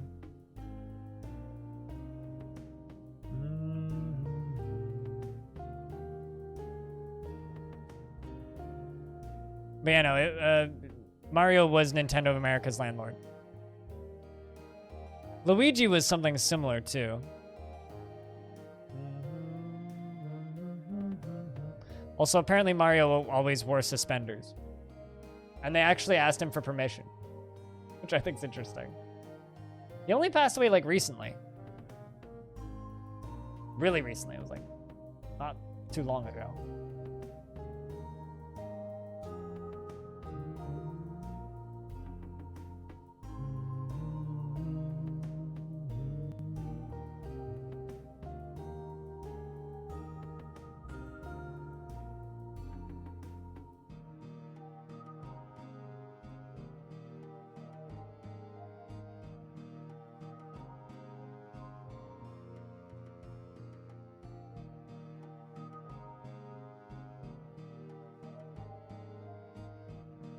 That is unfortunate, though. So did you make it in there? Is anybody tending to you? I don't want you to die as well. You're storing. Oh shit! We have a peasant. Who was it that wanted a peasant? Somebody wanted a peasant early on in the stream today. It's currently dumping items, but whoever wanted a peasant, if you pop in, was it Moist Hand that wanted it? Is this a recent one? 84. Yeah, this must have come in the last migrant wave that I missed. Wants to. She dreams of crafting a masterwork someday. What do you like? Sylvite bronze, clear garnet, so moist hand. Moist hand. She is married. She's the daughter of somebody unmemorable. Likes clear garnet bronze, wood, magpie leather, the color dark green, shields and cages, and the sound of the pristine tulip. Hello. How you doing, Flopboard? She's sloppy with a living space, stingy with resources. She finds artwork boring, doesn't see cooperation as valuable, doesn't think one way or another about leisure time, doesn't really see the point of working hard. You want to craft a masterwork. Let me make you a cook.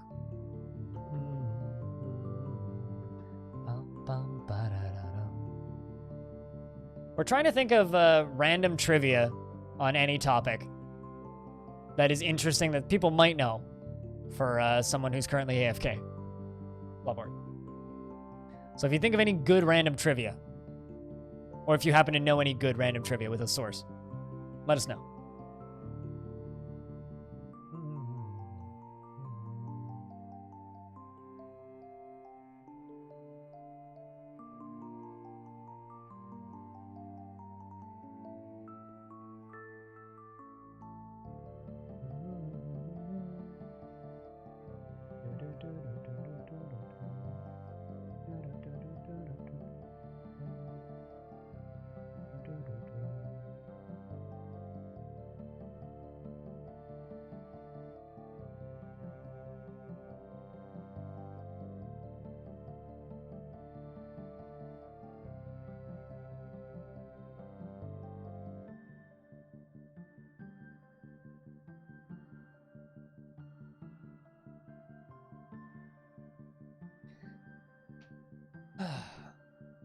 I actually slept well last night for the first time in a while, because I had a cat in my apartment for 4 days. He's home now, back home with my parents. But he did not let me sleep. Well, he let me sleep, but he would wake me up every 5 hours to demand to be fed, as, you know, cats do.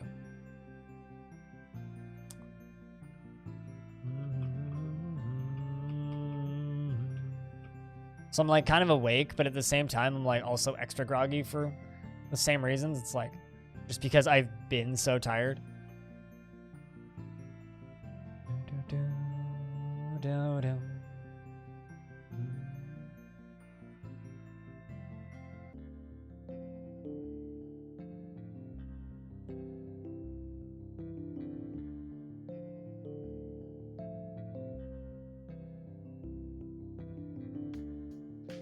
The bloke who played Claude in the intro movie of GTA 2 was Scott Menson. Huh. Here's one. What's the name of the director who is known for creating such film classics as the movie for Far Cry and Two Worlds? What's the name of the director? Yue Bull. Is like legendary for making horrendously bad video game movies. Also, bonus points if you can guess what he's doing now. He owns a restaurant in Vancouver, Canada. Like, what?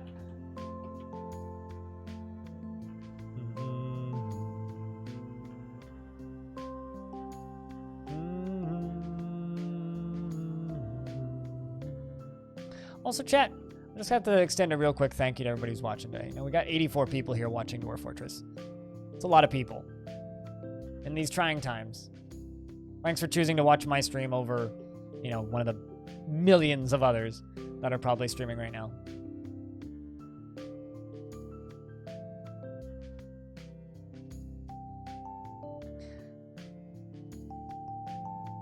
I mean, here's a good one. Movie trivia. What was the budget of the horror classic? I'm forgetting the name of it now because I'm a dum-dum. Paranormal Activity. What was the budget for Paranormal Activity? The first one. $21,000.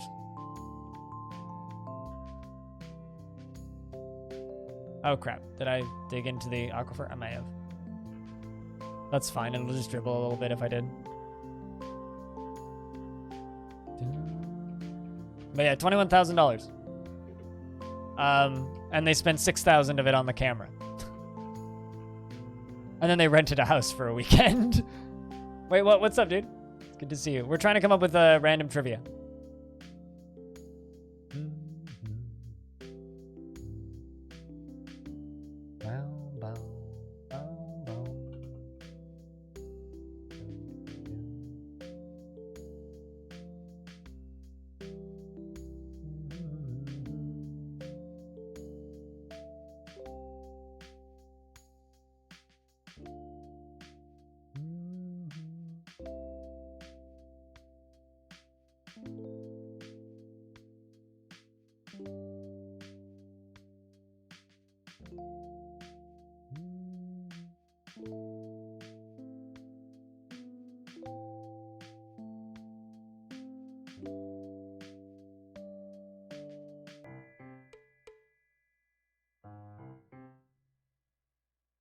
Yeah, that's one of my, like, random bits of trivia thing. I really like, what's X movie's budget? And what were they able to do with that budget? Paranormal Activity is one of my favorite ones for that. Just because, holy fuck, that movie was made with no money. And it's super cool what they were actually able to do with so little resources.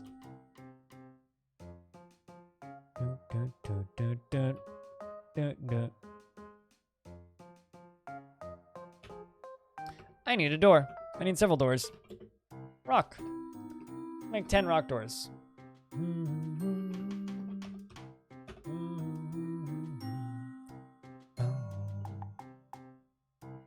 Yeah, looks like we didn't dig into the aquifer.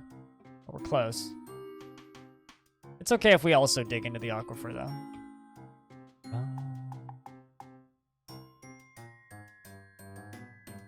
But once we dig into this, water's gonna start flowing fast, so. Gotta get these boulders out of here. For anybody just tuning in, we are making a reservoir to make an artificial waterfall for basically every single Z level of the fortress.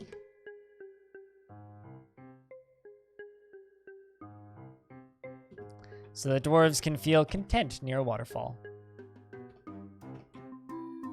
Even in the library. Which I feel like this would, like, the amount of moisture in the air would be a nightmare for books, but, you know, details.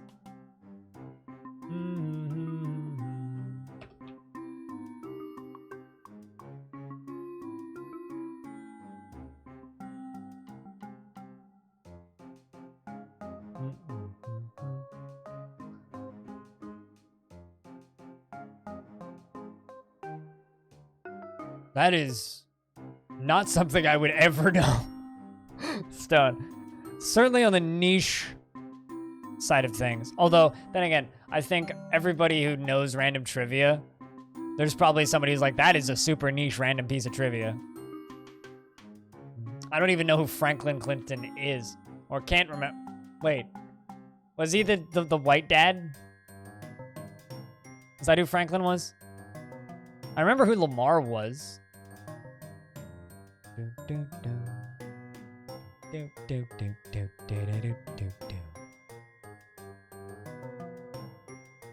Where did the term noob come from?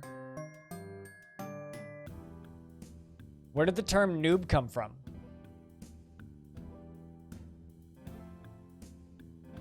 That's my piece of trivia. The term noob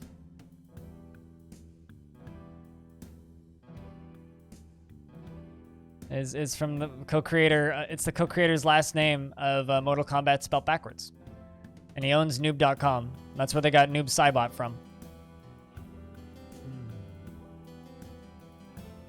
Boon. He owned noob.com for a really long time.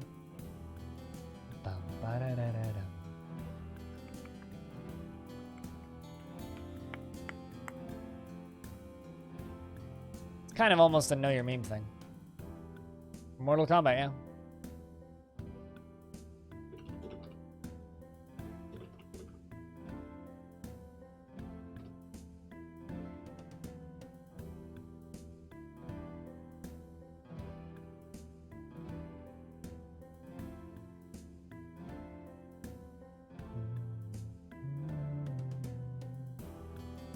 It's Ed Boon. Ed Boon's name backwards. Hello, Night Witch. How is we do? On this fine, quarantined planet that we happen to live on. Oh shit! We got a Fishers Guild! Oh wait, no. It's a Ranger Guild, which is dumb because none of them are actually Rangers. But I guess we have to make a guild hall for them. Introverted ass is loving it. I can't really comment on that. I don't know how one's hindquarters can be introverted, but... The Ranger Guild. Why did they call it the Guild of the Fishes if they're rangers? I hate doing nothing. I like sitting around, but I hate doing nothing. Doing nothing drives me up the wall. Always got to be doing something. Otherwise, life just gets mundane. So I've actually been, like, more productive. Because I can't leave and go to the pub.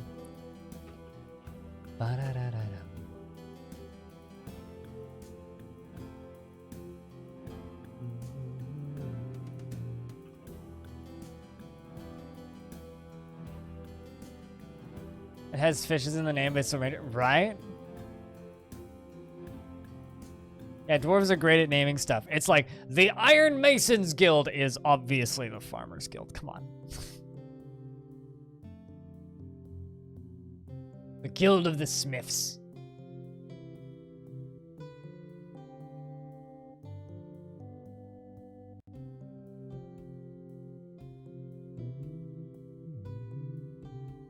Haven't played much DF in a while. I kind of took a little break there for that RimWorld update. But there's never been a better time to learn deep, complicated, never-ending games.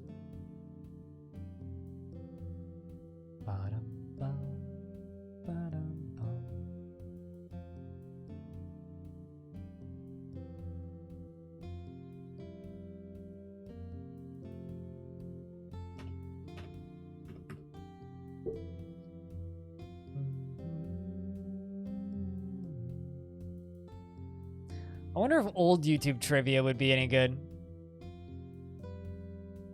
Like, what's the name of the YouTuber who made his career off of making songs about wanting to fall in love with Miley Cyrus? What was the name of that YouTuber? Dave Days. Who was the first YouTuber to hit 100,000 subscribers? Fred. Who was the first YouTuber to hit 1 million subscribers? Niga Higa. Don't ask me why I know all this shit. Off the top of my head.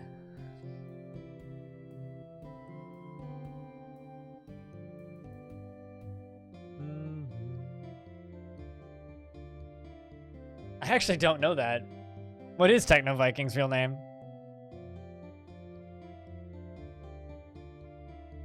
Yeah, he does.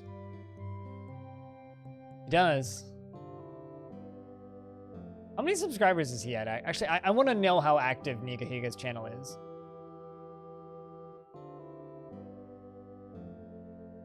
$21.4 million subs.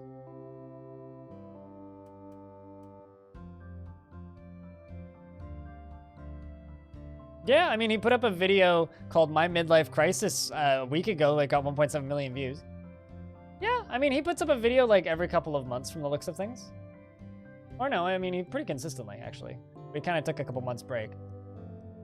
That's a few 100,000 to a few million views per video. I mean, looks like he had a podcast for a bit there. Good for him. Ergalicious. It's good to see you.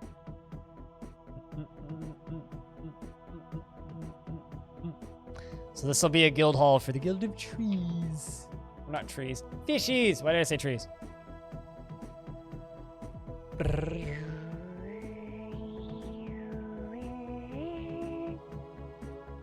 Add location. Craft Guild Hall. Ranger Guild. Meadow Guild of Fishies. It's a fucking stupid name.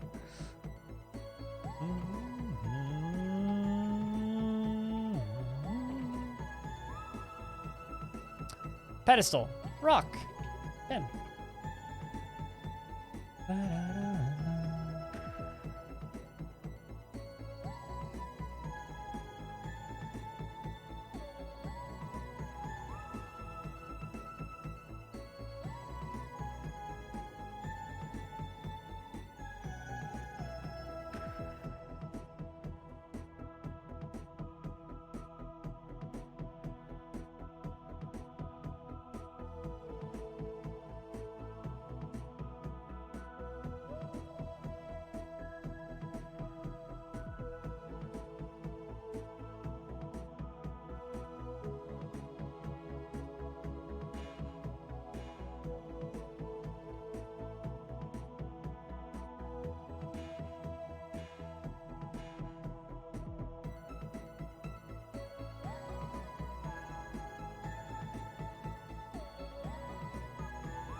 Smosh got greedy and fell apart. Ray William Johnson feuded with Maker Studios. I mean, Ray William Johnson was kind of a shithead anyway.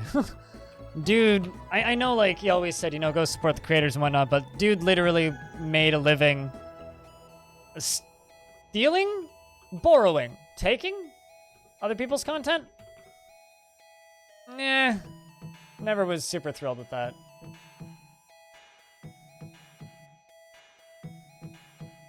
Oh, I mean, most of that content was garbage. You know who's actually making kind of weirdly good stuff these days? Even though it's not for me at all? Is Shane Dawson. Who made awful content back in the day. No, not doors. I need thrones and tables. Yeah, let's do 30, so I don't need to make more for a while.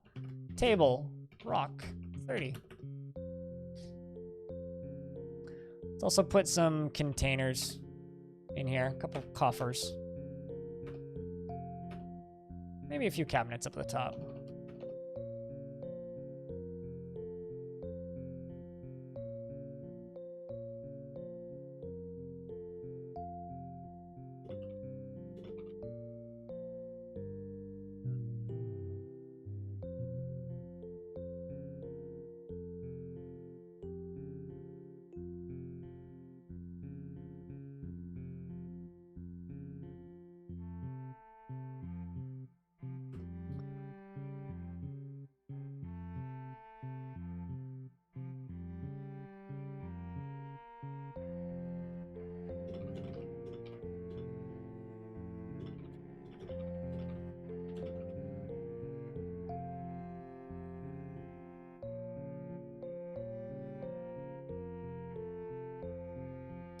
All right, we got that pedestal done, which means I can put it at the back here. And we need to find a pedestal that's good for rangers. I think I have a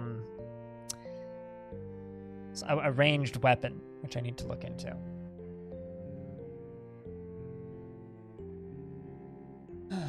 Wonder what the next big thing is gonna happen. Not AAA, but massive game, like random mini game that just explodes.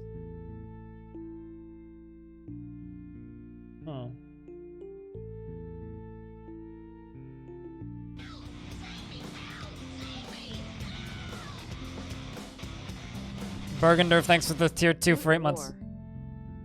Cheers. It's good to have you back. Thanks for keeping that sub alive, man. In this weird world that we live in. For this little Dwarf Fortress streamer that could. Cheers, man.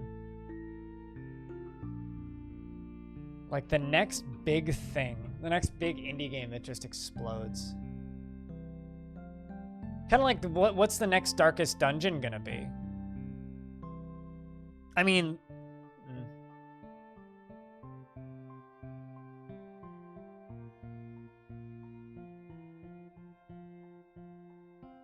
sheepswool trousers, cat bone sword, bone spear, bone crossbow, but that's already put up somewhere. Steel buckler, bismuth bronze shield that's on a dead dwarf. Book, puzzle box, cat bone amulet. Yeah, you guys can have an amulet. I've played Star Sector Fuzzatron, but not since 2014. Why are you saying that's gonna be the next big thing? How you been, Fuzzatron? It's been a moment. I hope you're doing well. Hope you're surviving this weird world.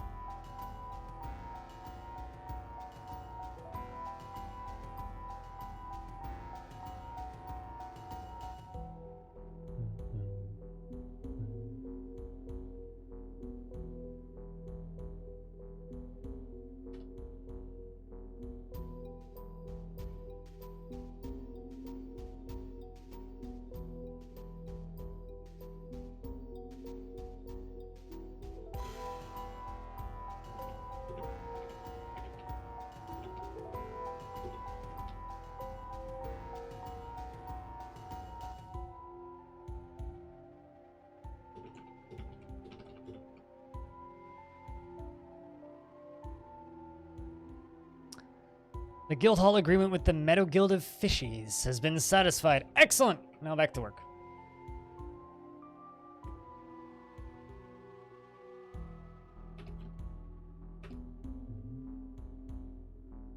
So here you are. Well, welcome back. Is it because, like, of virus stuff?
First confirmed case in your town today? That's a little scary, Burgunder. You're a chef? Right, yeah, that would do it.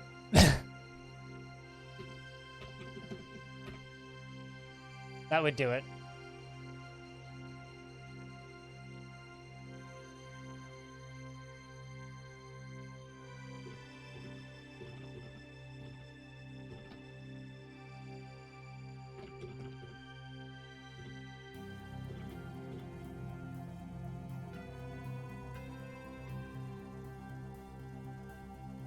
Yeah, I'm gonna handle raw fish during a plague. Yeah, that's makes sense. Uh-oh. Looks like we did dig into the aquifer, but that's fine. It's a very baby aquifer. Considering we're gonna be digging into this anyway. It's totally fine to start. Oops, actually, no, I don't want to do it that way. I want to do it this way. Channel those. Channel them, please. Things aren't channeling. There we go. Oh, did I dig out the way up there? I'm a big dummy.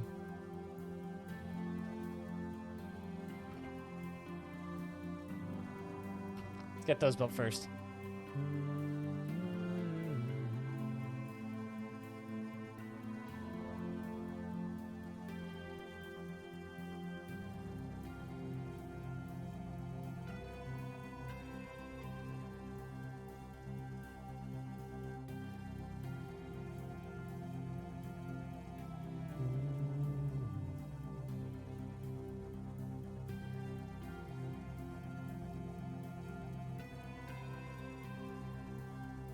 Maybe that's the reason why, because stay-at-home and programmers like contemplating ideas, and who knows what will release in the coming days. Yeah, I mean, it's always, like, what's the next Stardew Valley gonna be? Actually, no, I think it just happened. The next big boom release. What was the name of that Pokemon multiplayer clone that came out recently? That just showed up and sold a Temtem. That I think was the next big thing for a hot second there. Hot second? Hot second. It's garbage though? I mean, is it? I don't know. It's sold like 2-3 million copies. But then again, I say that about Stone Shard, so... Stone Shard also made a fuck you amount of money. I'll be back in 2 seconds, guys. I need to use the toilet.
Turn.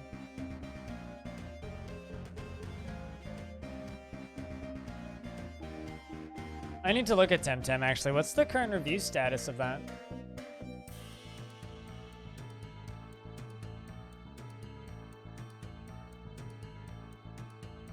It's got very positive reviews. I don't know. 20,000 positive reviews? That's not exactly something that's being hated on. How many people are playing it? It's got 3,000 people in. That's the game's doing just fine, I think.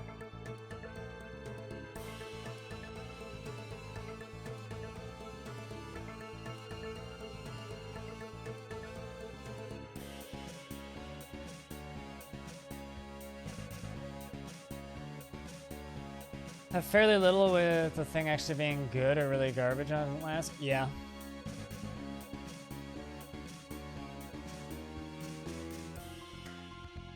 Yeah, what is the next big genre shift? That's the actual interesting question, because the last big one was Battle Royales. Oh, hey, another possession. Another one.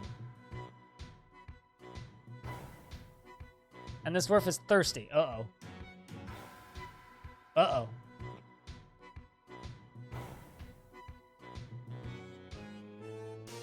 That's not good.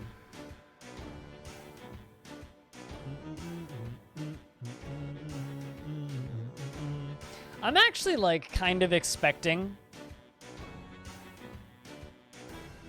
not Battle Royales. Turn-based roguelikes to have a bit of a... Oh, Jesus, why is there a corpse just sitting here? I guess we don't have any free burial sites. Hold on.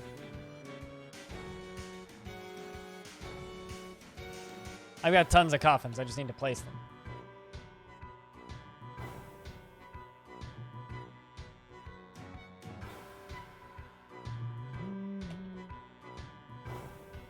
And the reason I say that is I'm seeing a lot of like little indie roguelikes getting kickstarted successfully.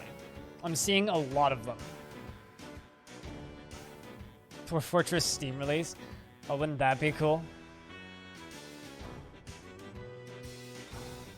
Especially like with, I mean, maybe not the next big thing, but like a big surge of indie games like that.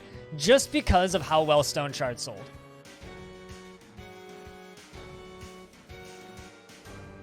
I'm probably totally wrong. Gotcha game RTSs, yeah. Oh, they're already coming out, Haiku. There's lots of shit. If you like go onto Steam and just look for factory games, you'll find a lot of really bad top-down Factorio clones that are not good.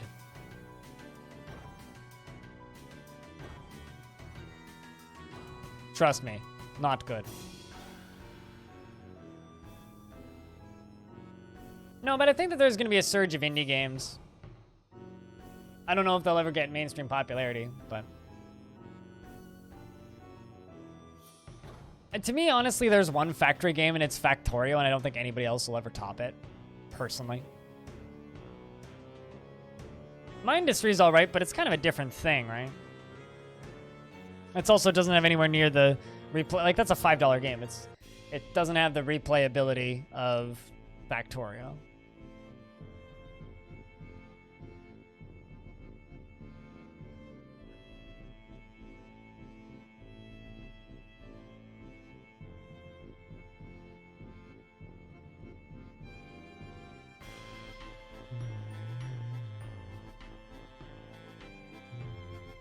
I've heard good things about the current Satisfactory version. What I hope that Satisfactory does is I hope that Satisfactory, when it's done, when it's a finished game, ends up being something like Subnautica, you know? It's like the factory game for us dumb folks who aren't, like, intense enough to play Satisfactory, or not Satisfactory, Factorio.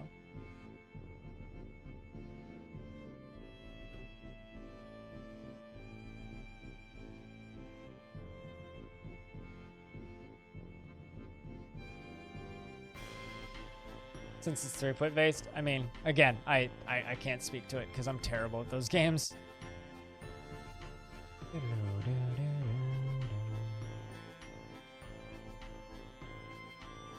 You need to have a certain kind of brain that I don't have, Nightwood. Like, I don't have that the brain to play Factorio.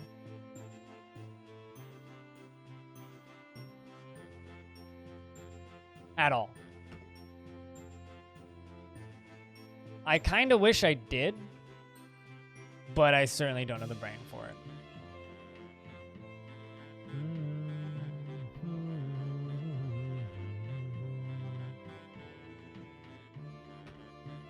That's gonna block a dwarf in there. So I need to get levers set up right away.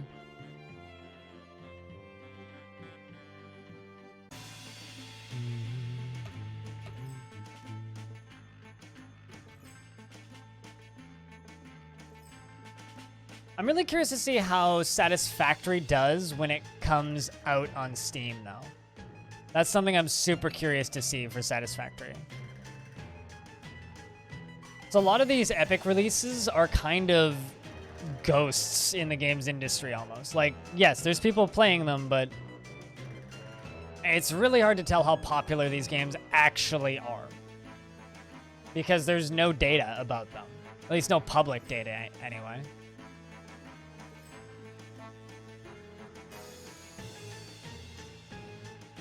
I mean, yeah, it's like RimWorld and Dwarf Fortress.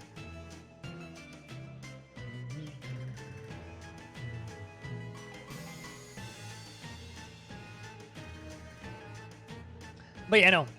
You never know when there's going to be another Undertale.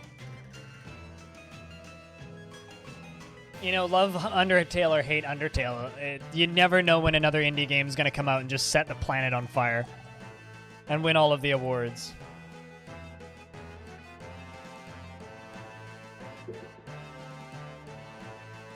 No. In fact, they've stated they're going to speed up with them. They're putting out exclusives constantly and buying neat indie games constantly, but you just don't hear about them as much. So no, Epic is actually like... Tim Sweeney's basically stated that they're going to keep doing that forever. The next Epic exclusive you're going to hear a bunch about is Satisfactory. Industries of Titan, which is launching into early access exclusively on Epic on the 14th of April, which was announced this morning.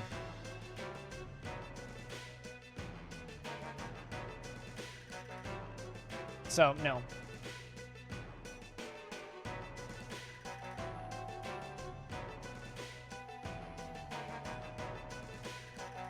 Yeah, no, I mean, Satisfactory has this has a community around it for sure.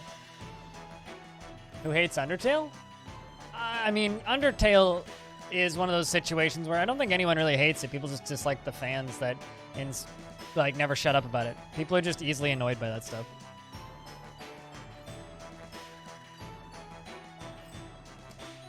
But I have components. Needs pipe sections.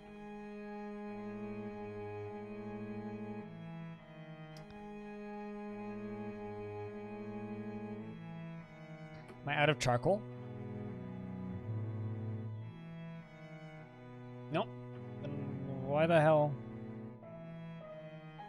Wait, do I not have a smithy?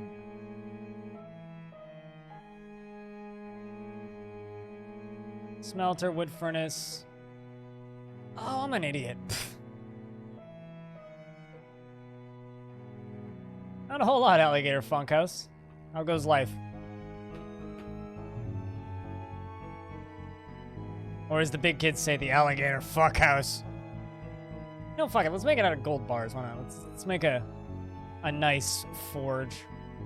Steel anvil, gold bars. That's great. Yeah, life's just fucking peachy, ain't it?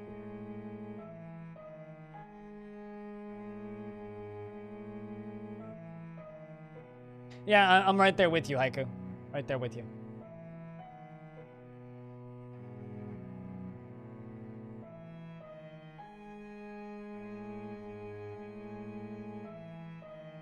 You know, I have this weird feeling. This doesn't really count as like the next big thing, but Doom, the existence of Doom 2016 and now Doom 2020 seems to be bringing back faster shooters. Like I'm seeing more and more, not necessarily pure arena shooters, but like faster FPS games coming back. A little bit. Nope, it just gives them happy thoughts. They go, a beautiful forge. Ah, I was working in a beautiful forge. Or I walked past an absolutely sublime forge. That's all.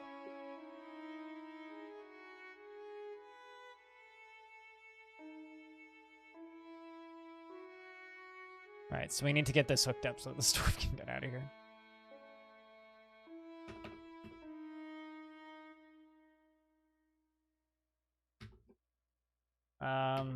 Drain. Floodgate. Yeah, escaped too many times. Living it up under lockdown in Chicago. Time to, like, launch that streaming career, man.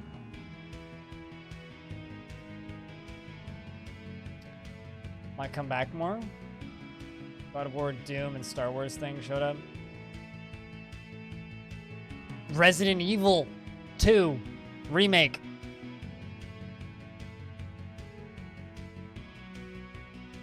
That's not true. Well, yeah, that's not true. That does. Not always. Often.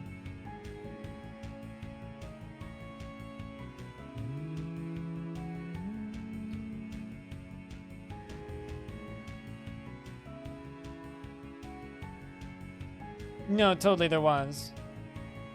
Especially horror games. I mean, there's rumors out of Konami right now. Shit, are you waiting on something? Bones, yes. Stone Rock. Bones, yes. Just gonna slaughter a bunch of cats. I need to do that anyway. There's rumors out of Konami that they want to make that Silent Hill game. Supposedly Kojima's involved. Just a rumor. Yeah, exactly.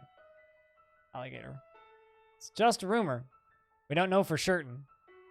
But still. Holy hell, hot damn.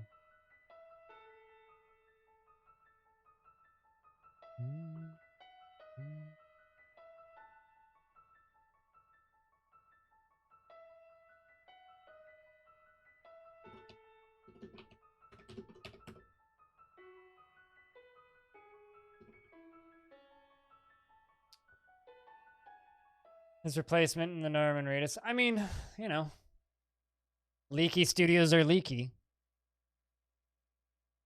I think I know why they suspended the linkage from the floodgate.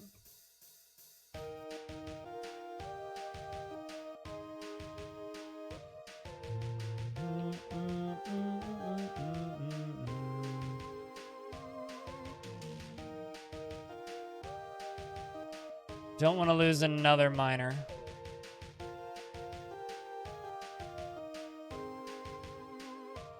Is anybody butchering cats?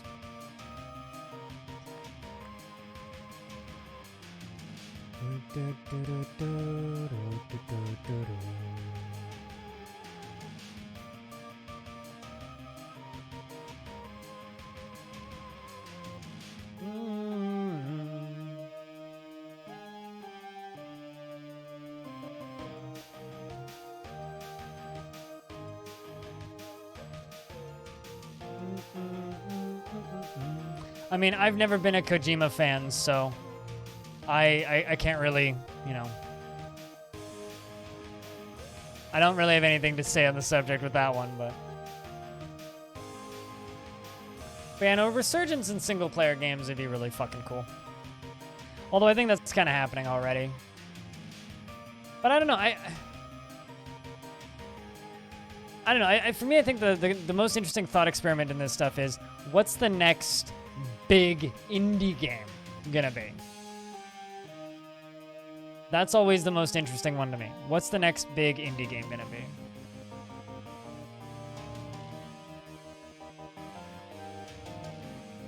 What have you already picked up?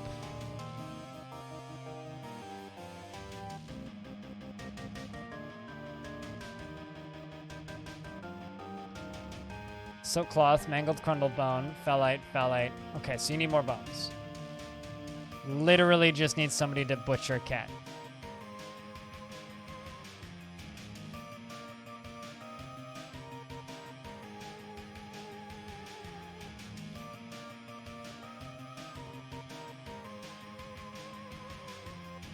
Oh no, no.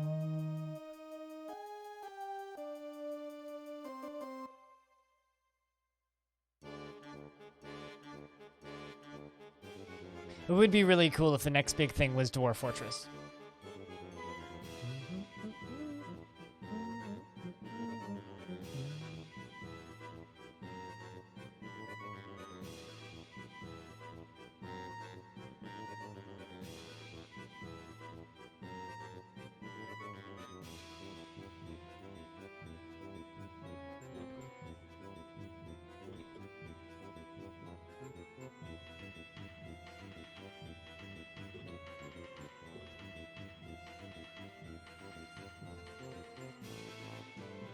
Okay, let's see if that does it. No.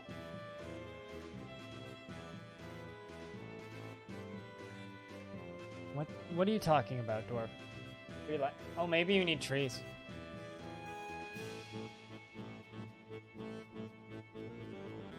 I don't want to do it this way, but maybe we have to.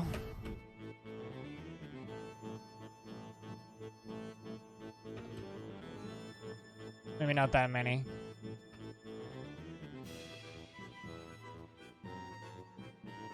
Question, do I even have a woodcutter?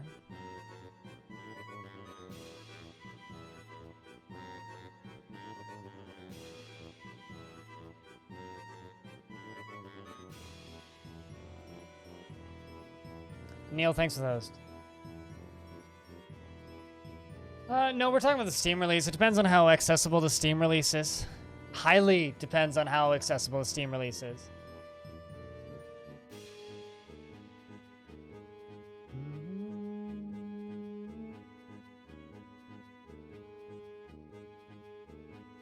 Oh, there's absolutely a market for similar games homing drunk. Can I ask you, what made you bounce off of Dwarf Fortress? Genuine question. You ever just like touch your arm and feel a blood vessel and freak out and be like, what the fuck's in my arm? And then look at your arm and see a blood vessel? There we go.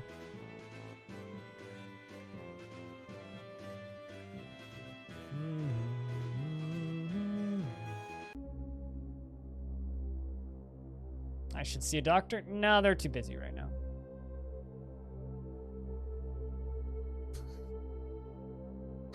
I'll stay home. I'll just smoke some pot. I'm sure that'll help. Feltree, there you are. Dragon Man. The top. Keeper RL actually has a free version out, or a free version of the free build of the premium version of a free game. Long sentence, but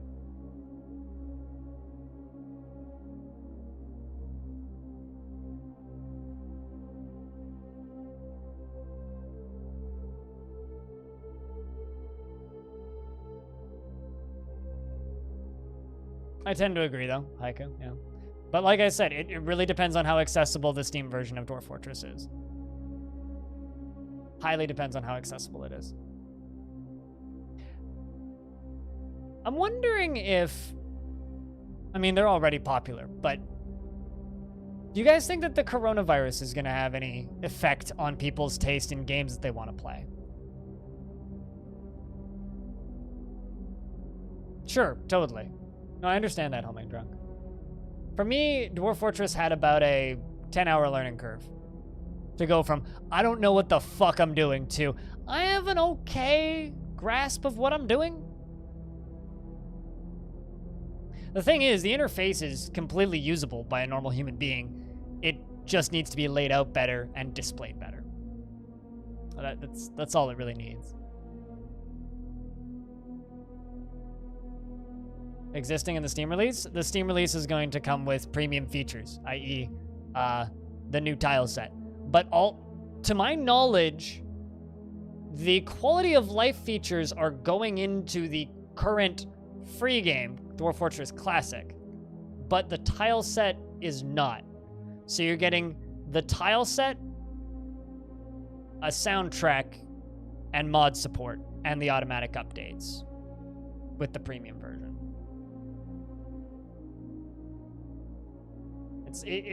Here's the thing. RimWorld's a harder game than Dwarf Fortress, which is why I think it's hilarious. RimWorld is a way harder game than Dwarf Fortress. Dwarf Fortress, in its hardest situations, RimWorld is still a harder game. Just the minute-to-minute of, like, the combat not dying is harder in RimWorld. Which is funny when I hear people say, oh, Dwarf Fortress is so hard. It's like... what? Let's check in on that strange mood dwarf. Yay! It was what he needed.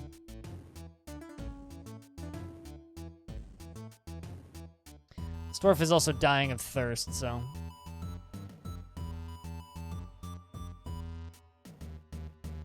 Stonehearth would be the mega casual version of DF?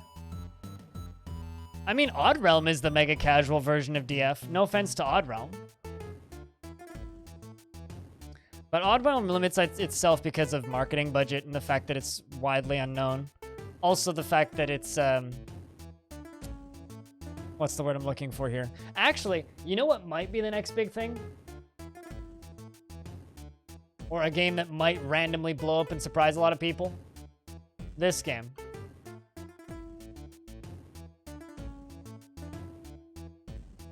Like, this is a game that I backed on Kickstarter, like, 2 years ago now? Very heavily DF inspired.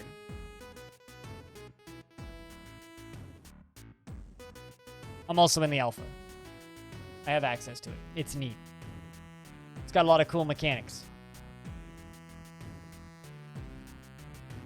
That game might surprise a lot of people. Of Dwarf Fortress? ID? Yeah. It's published by Chuckle. Published by Chuckle. They picked up... Chucklefish picked them up during the Kickstarter. It's 2 guys working on it. It's a team of 2. One guy does all of the artwork and design, the other one does all the programming. I actually had the chance to speak with them. They're nice guys.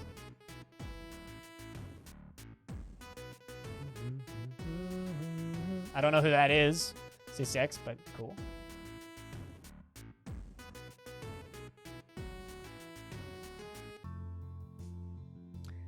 Entour Nagodok has begun a mysterious construction.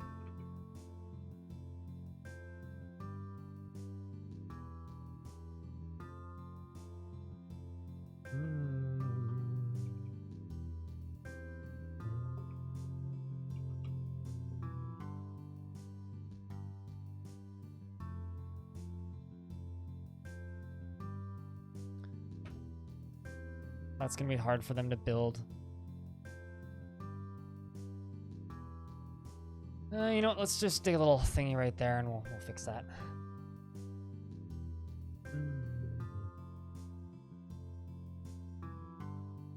Then we can unsuspend that linkage.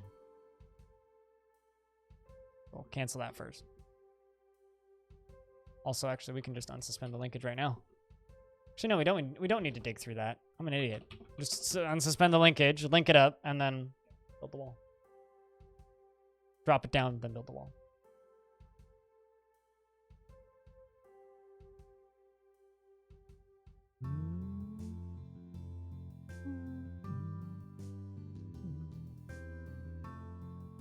Oh, fuck. What do you need now? Oh, you began it. You began it. Sweet.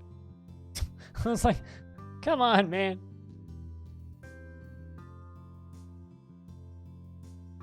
I don't know. What do you guys think of Starmancer? Do you think Starmancer's a game that could take off and sell bajillion copies out of nowhere? I mean, they marketed their game off of nothing but gifts. Like, if the game comes out and it's good, do you guys think that's a game that could skyrocket?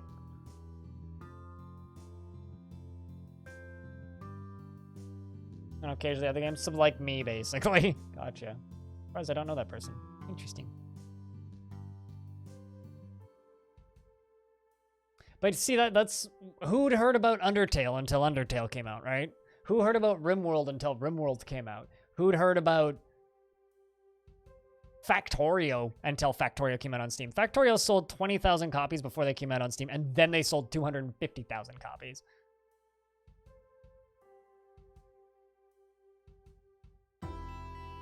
You know, that's a game with... How many backers did that game have? Starmancer.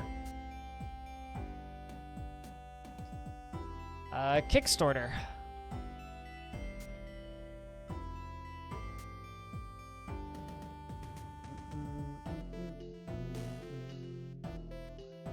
$4,600 backers.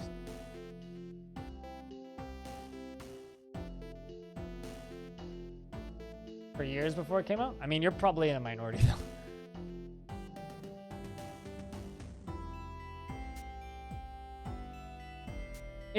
The art style of that game, in my opinion, is fantastic.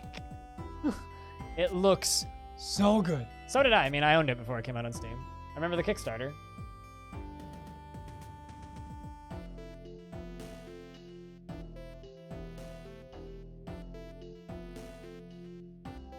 Stray cat's been found dead. That's unfortunate.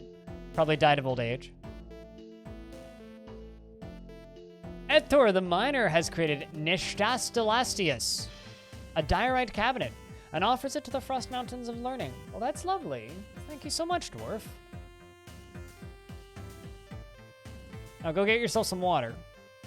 Or a beer, rather. It's 8,400. It's not worth very much. This is a diorite cabinet. All craft worship is of the highest quality. It is decorated with cave spider silk and encircled with bands of cushioned diorite cabochons and bayberry wood. This object menaces with spikes of phalite and cat bone. On the item is an image of Bembul Flame Shot, the dwarf in crumbled bone. See if you make it to the beer. Go, dwarf, go! Run, dwarf, one! Trying to think, what's another, like, what's a stealth hit? Like a game that's quietly massive that nobody really talks about a lot. I think Warframe's kind of one of those games. Like, everybody just kind of knows about Warframe, but no one actively talks about Warframe. Risk of Rain is quietly a humongous game. Risk of Rain 2, anyway.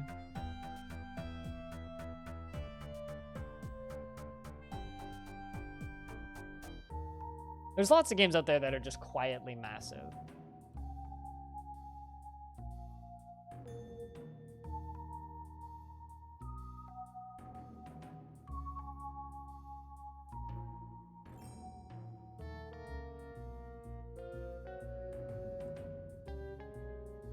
Like, what's a game that's getting played a lot on Steam right now? I mean, Ark Survival Evolved is another quietly really popular game. Football Manager, actually. I think Football Manager is one of the quietly biggest series ever. Like, who the fuck talks about Football Manager? Nobody does. There's 160,000 people playing Football Manager right now. Like, that's insane.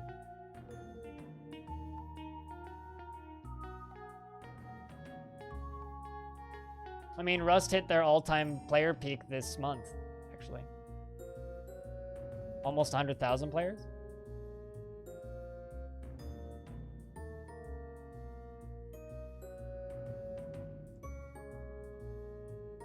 I'd almost say that Rainbow Six Siege is quietly a really big game, but you know, chat.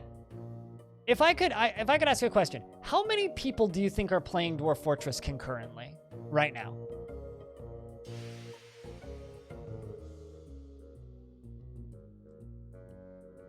People are training. Yeah, right, Johnny. 1,000?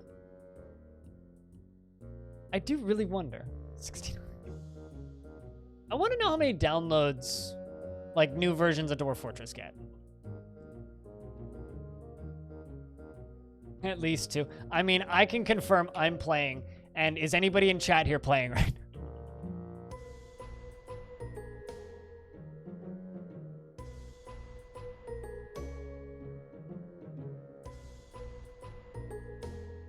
So then there's at least 2. I mean, no, there's 156 people watching Dwarf Fortress. Actually, hold on, how many people are watching Dwarf Fort right now? 185 people watching. I'm not the biggest stream on Dwarf Fort right now. MDCT is streaming. With like 90 people watching.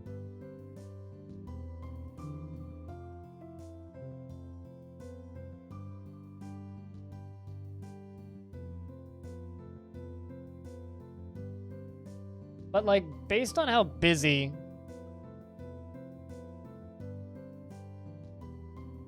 the KitFox Discord is, you know, and how many people are actively liking and following the Steam things, and how many wish lists KitFox talks about the game getting, I don't know. I feel like it's higher than a lot of people think.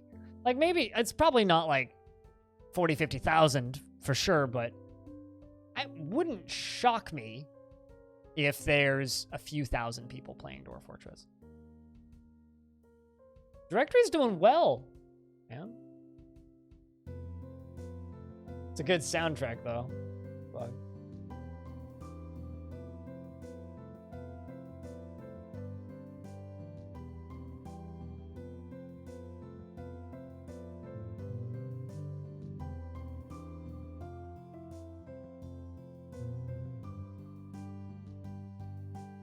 I don't know. I think that Dwarf Fortress is actually kind of a very stealth game that's quietly really big.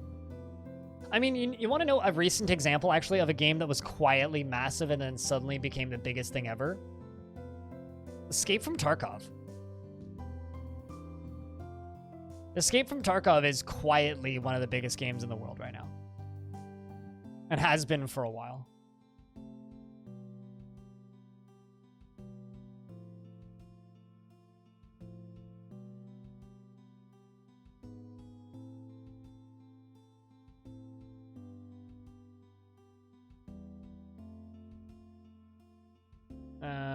Okay. From the east.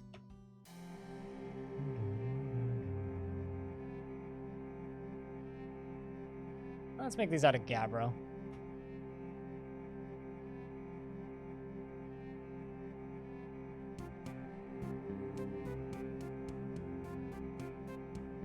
I mean, how many people follow the Dwarf Fortress subreddit for the memes, though?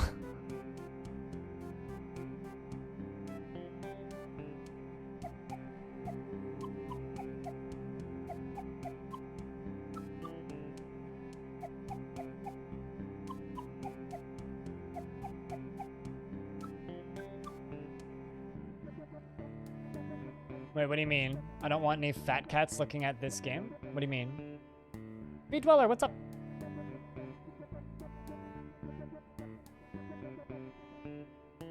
I don't know. I'd love to know the statistics of how many downloads Dwarf Fortress gets when it updates. Because that would probably be a really good indicator of how many people are actively following Dwarf Fortress. Like, how many downloads did they get per update? Admittedly, probably a lot of people just bounce off it. Should just email Toady and ask him. I bet you he'd be open about that sort of stuff.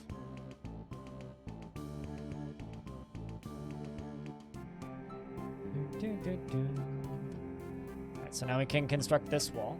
Doesn't matter what we use. Oh yeah, no, totally. I mean, that... Absolutely, Haiku. Absolutely. But still, like, that's probably the closest number you could get right now. I mean, wait... A little while ago, Victoria put out Victoria being Kit Fox Games director, put out a thing right after PAX East stating how many views and likes and whatnot Dwarf Fortress gets. It's way miles beyond everything else they are doing. Like, they're publishing a little detective game which got like 800 views on the Steam page and like a couple hundred wish lists. Dwarf Fortress is like 30,000 views and thousands of wish lists.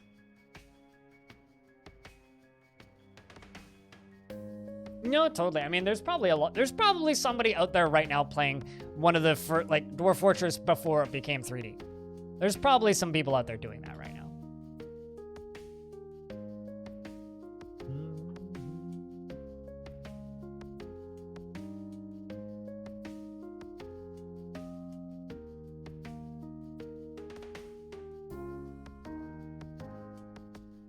I mean, there was a couple months in a row there, Moist Hand, where it was the most wish-listed game, or top 10 most wish-listed games on Steam. But Steam Spy is also, like, not super accurate these days, unfortunately.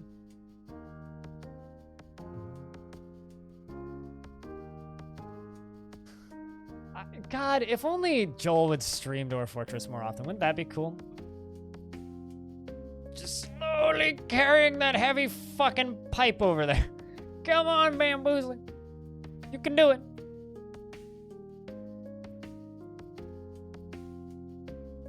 Yeah, no, you're not wrong, Moist. It's just not as accurate as it once was. R.I.P. No, it's iron. Similar weight.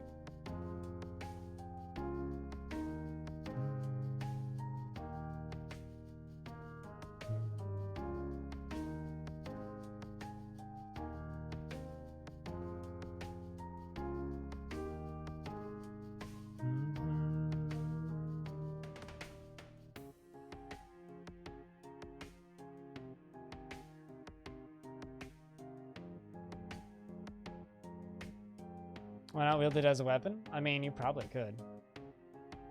Although I think those are a bit too big to wield as a weapon.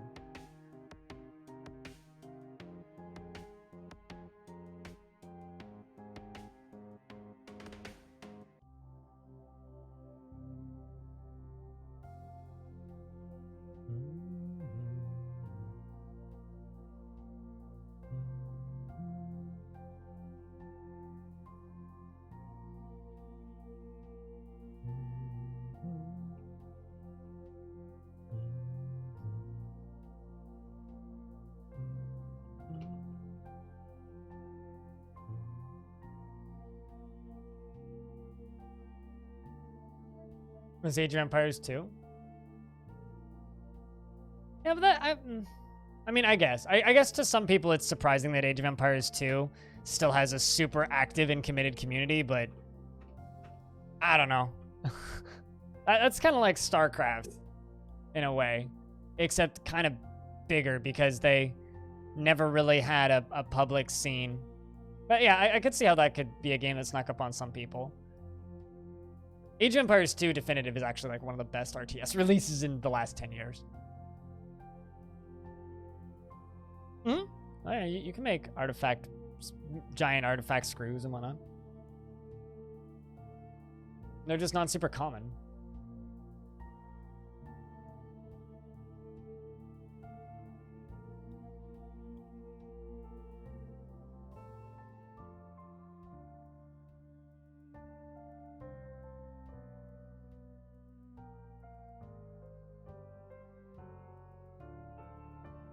Right, grub time gonna lurk while you stuff your face. Gotcha. Enjoy your face stuffing.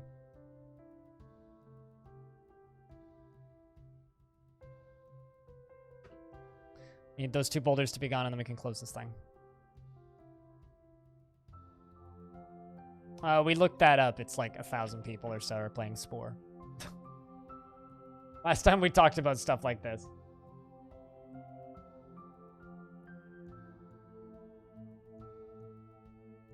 Actually, you know what, chat? Let's ask Twitter. What do you think is going to be the next big thing in games? Genre? Style? Visual?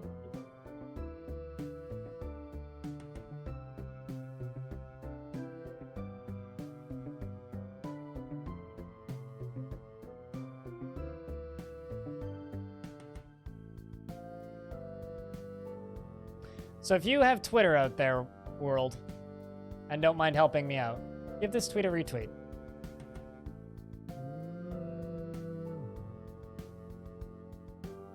There it is. Let's see if we get any responses.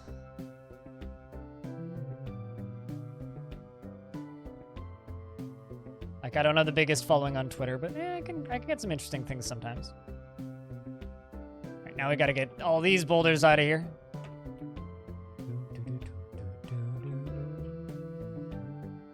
There we go.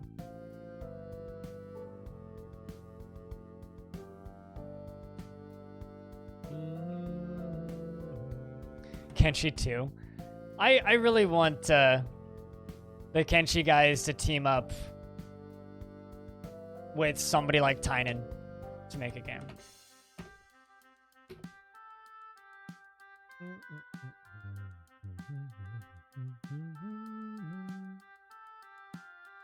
Actually, if Star Sector ever got a Steam release, I'll bet you that would sell 1 billion copies out of fucking nowhere and shock a lot of people. Can pumps pump through grates? Chat?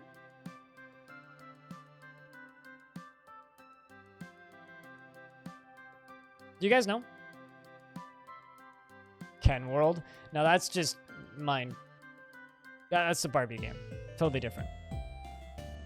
Pumps cannot pump through grates? Good to know. Thanks.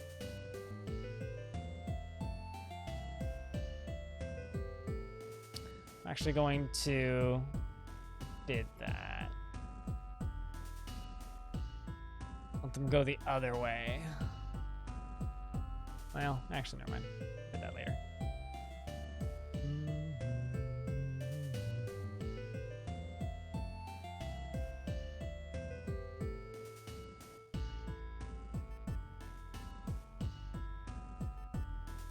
Must be an open space. Gotcha.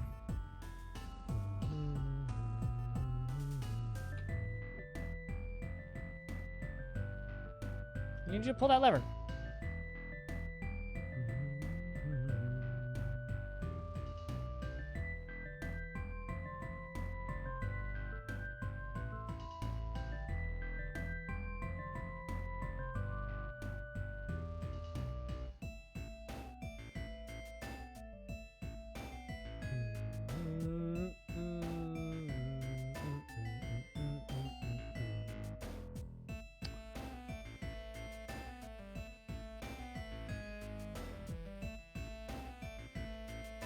I don't think it's going to be survival games. I think people have kind of had their fill of survival games. You know, actually, it's kind of interesting. I was looking at, or thinking about, rather, Death Stranding recently. Specifically thinking about Death Stranding because of the current way people are acting in regards to quarantine stuff. And, you know, say what you will about Death Stranding, whether or not it's a good game, that's irrelevant. But the way Death Stranding does multiplayer, that kind of persistent world with no direct interaction, I'm wondering if that's gonna be a thing that we see more of. Cause like, I watched a lot of Death Stranding, and I heard a lot of people say that they really liked that. I'm wondering if we're gonna get like a kind of a spring up of single multiplayer games or persistent worlds in single player games. Walking simulator. I mean that joke is doing pretty well, yeah. But here's the thing. Death Stranding is literally spin tires. I love spin tires. Actually, I love that game. Spin Tires and Spin Tires Mud Runner. And I'm kind of looking forward to the Spin Tires Mud Runner sequel. The third Spin Tires game, Snow Runner. Like, but it doesn't have any of that persistence.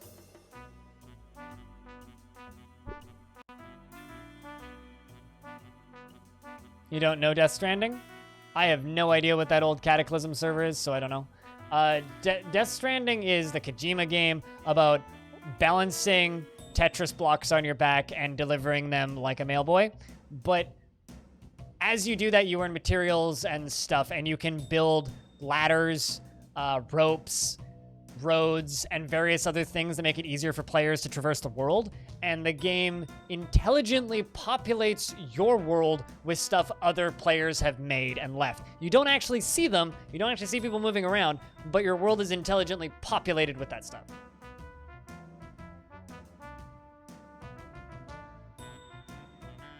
But like, imagine a Walking Dead game that did that. Coaster. Imagine a Walking Dead, like an open world zombie game with hell, imagine if Project Zomboid did that. Where like when you populate your server, it pulls a bunch of shit that other players have built and just puts it in your world with dead people in it.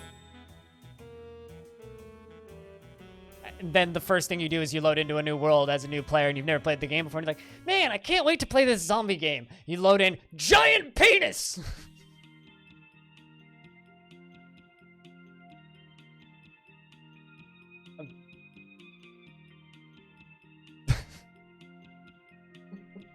Yeah, I kind of like Real Ruins in RimWorld, yeah.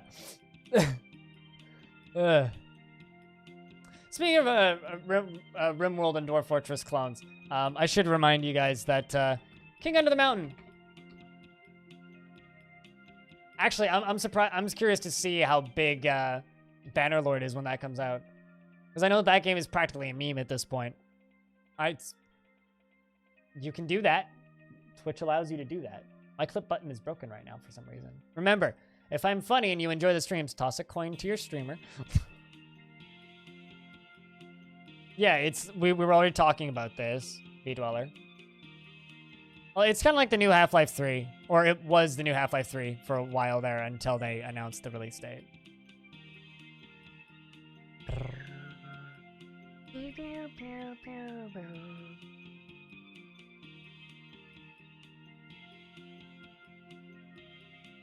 That or like, you know what's another game that's quietly one of the biggest games in the world that people just make fun of? That's quietly doing really, really, really, really, really well and actually getting good finally? Star Citizen?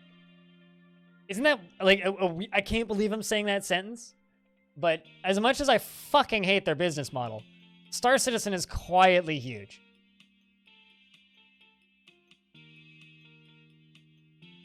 Butter for the Butterlord, skulls for the Skull Throne.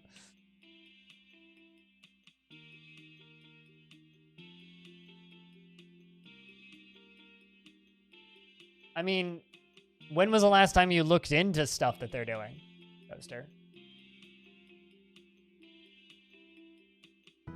And as much as I fucking hate their business model, to their credit, man, No Man's Sky's doing fine. To their credit, Star Citizen is one of the most open developments I've ever seen. They're so open.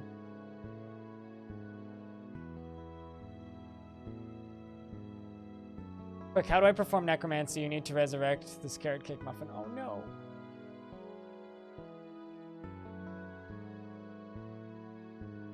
That's how I felt when I finished my banana bread last night. I was like, no.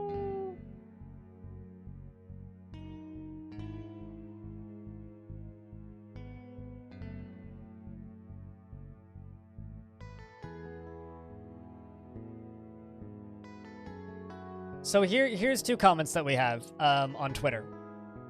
Well, actually, there's 3 replies, supposedly. The third one. Given the quarantine, social and party games are going to have an explosion. And then my friend Chili, who's a flight simulator streamer, he streams flight sims. He says that games utilizing real-world data to build worlds like Microsoft Flight Simulator. It's an interesting thought. Chris Jam, who's a regular in this channel and a subscriber, I think. Honestly, I've been ramping up on this for a few years now, using meaningful narrative to explore topics and via game mechanics. Celeste, Thomas Was Alone, etc. are good models for what I think are going to be popular, but not necessarily Fortnite big.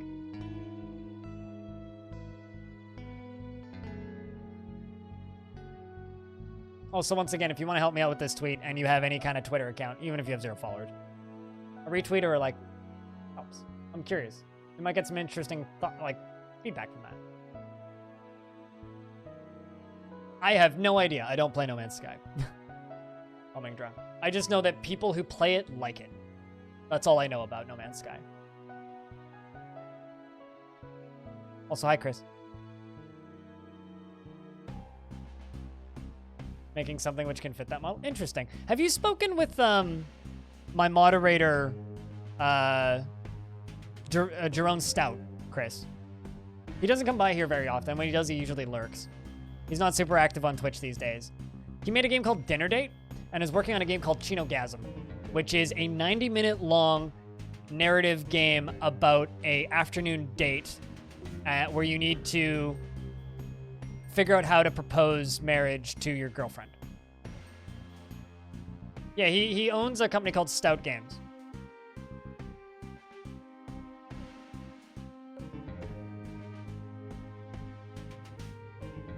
Also, I totally missed that question, Mozadek. Sorry, I'm kind of distracted about what I'm talking about right now. There's no reason to go with a steel anvil early. It'll just cost you more points. The only benefits of a steel anvil is it makes it a little bit prettier. So yes, go with iron.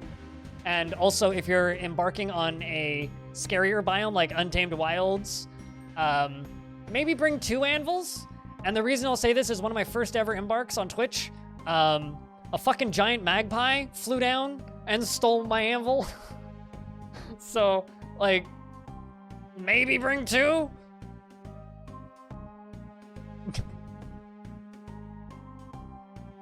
But yes, you can easily buy one from the first caravan visit as well. They almost always bring those by default. And low evil settings, gotcha. Yeah, no, if you have any questions about Dwarf Fortress, if you're new to the game, and I'm just babbling away about something completely irrelevant, just fucking at me. Because I don't see very well, and sometimes I miss things in chat. So yeah, sorry about missing that, Mozdazek. If you have any questions, like, if I can't answer them, somebody in chat can. Also, if you want to watch along with new playthroughs, I have a YouTube channel where I do the occasional lore video. I got one that I want to do on Friday, which hopefully I'll have up by Monday. They're called Today and Day F. They're like kind of compressed streams down into a short like event. But I also upload all of my VODs. So this particular fort, if you want to go back and watch the beginning of it, part 1 and part 2 and part 3 are all up there already. They're very long, but you can see like the whole embark and everything that I do. So if you want to kind of keep up, I don't explain everything that I do all the time, but I do explain some things. So, and if you ever have any questions, doesn't matter what game I'm playing, just pop in and ask, and I'll do my best to help.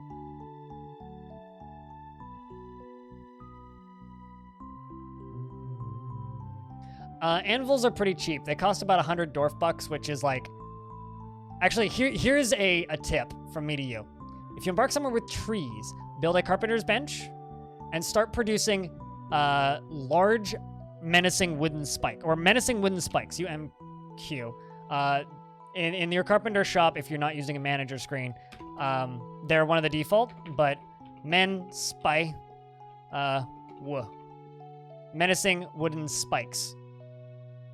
They sell very well and are very easy to produce and will train up your carpenter really quickly. That's kind of like my one real starting thing that I don't see a lot of people say.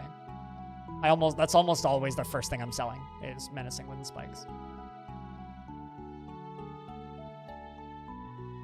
Also, Mozdazak, I'm curious, what got you into Dwarf Fortress? When did you pick it up first?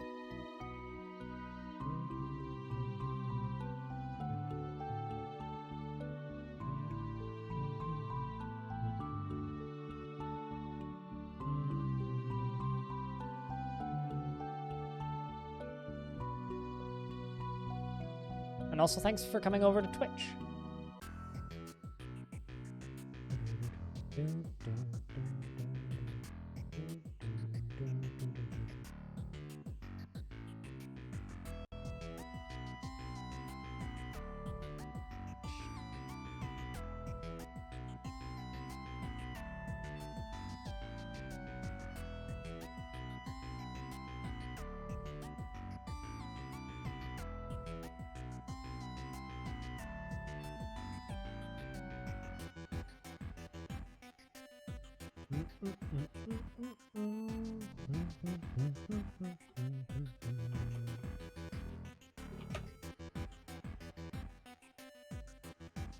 Played for the first time like 10 years ago, never got deep into it. This is your third attempt. Gotcha.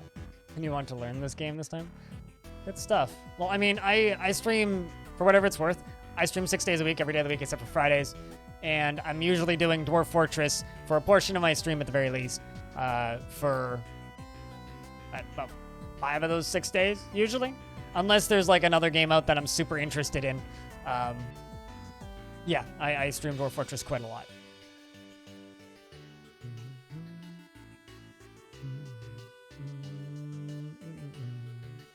It's a good game. Yeah, I can agree with that. Let's unforbid that. I want to do something real quick.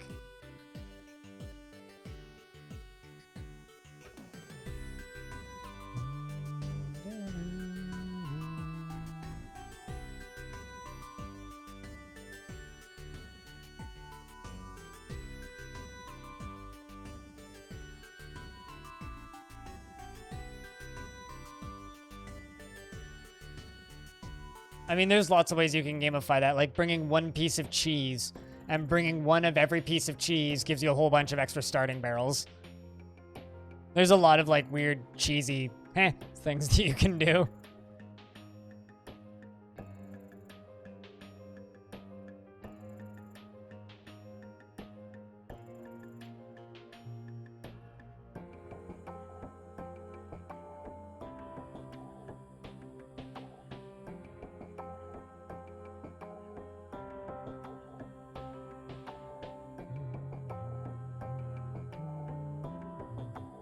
But yeah, no. Glad to have you on board. Hope you enjoy your time here. There's lots of really good kind of up-and-coming channels that stream Dwarf Fortress too. Like, my personal goal as somebody who streams full-time, I do this for a living, is to grow this directory and make this directory big and cool. It's busy with lots of people watching all the time. And I genuinely believe that this directory can do that. I genuinely believe that there's enough people that are interested in watching Dwarf Fortress, that want to watch Dwarf Fortress, that can help this game grow and flourish and be one of the biggest games on the site. Maybe not one of the biggest, but like a consistent staple with a couple thousand people watching after the Steam release. That's one of my goals. So...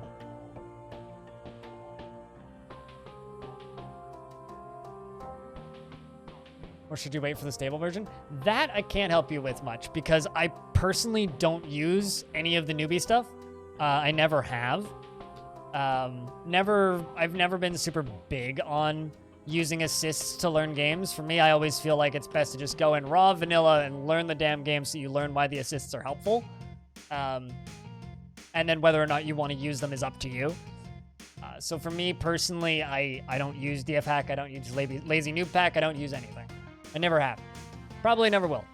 That I will leave up to chat to recommend. Absolutely, Spaceship Rent. I think I have similar feelings to Krug Smash on this if you watched his Q&A video. I really, really, really would prefer to stick with my own tile set, but at least initially, I will certainly be using the Steam version through and through. I'll probably buy the itch.io version if I don't receive code, because that one will help Toady out more. But I'll probably play the premium version at least for a good while.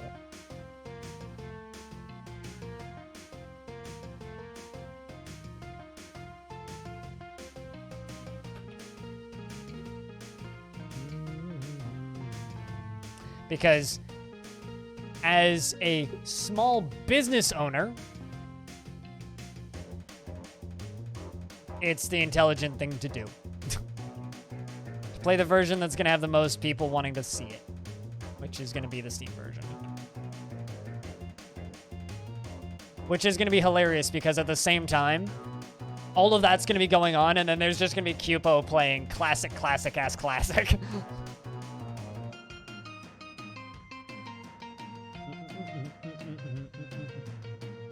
I mean, I might buy a few copies and give them away, you know?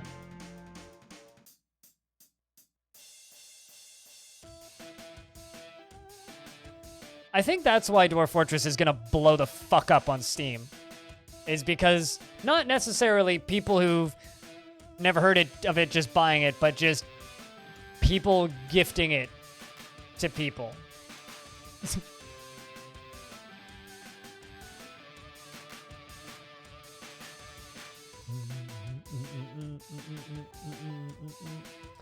Half-Life Alyx is currently outselling Doom Eternal, although Doom's been out for a little bit.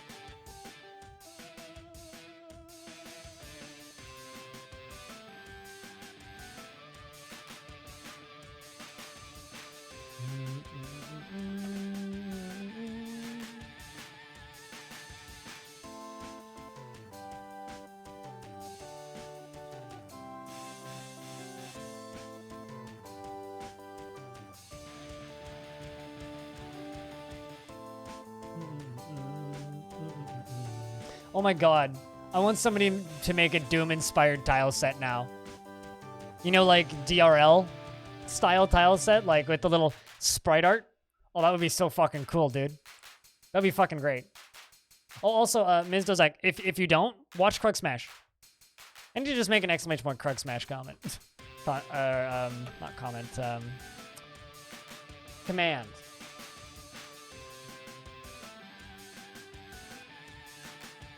Krug Smash produces some of the best Dwarf Fortress content on the internet. And the best part about him is he does a really good job of just explaining everything he's doing.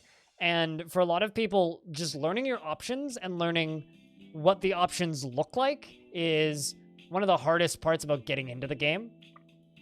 So for me, I always recommend, go watch Krug Smash because he can... You watched it? Sweet, gotcha. Because he just does a really good job of getting people used to looking at Dwarf Fortress. This tile set's a modified version of his tile set too, so worth noting.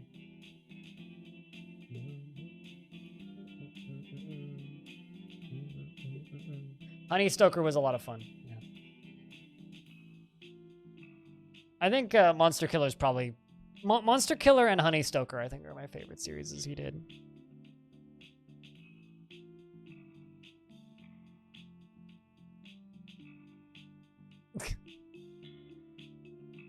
2 seconds.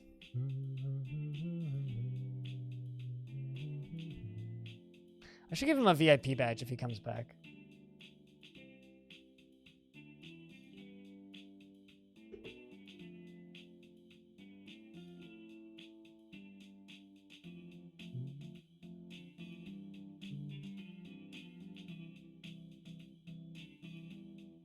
Exclamation point Krugs.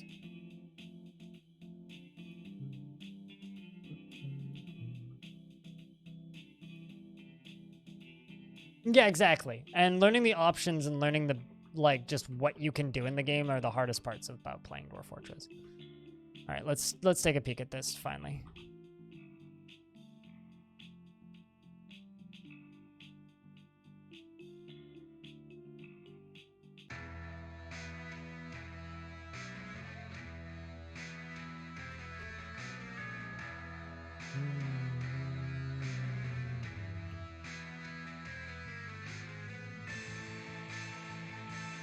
You could tell from the mentions in the very first few episodes. Yeah, he's like, yeah, no, this one's going to end quickly. And then 20-something episodes later.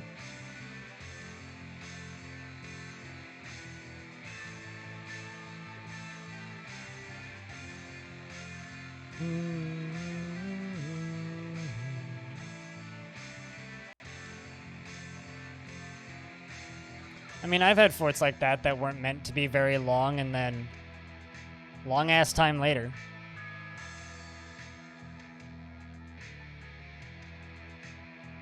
That's gonna insta-drown dwarves, which is not what I want to do.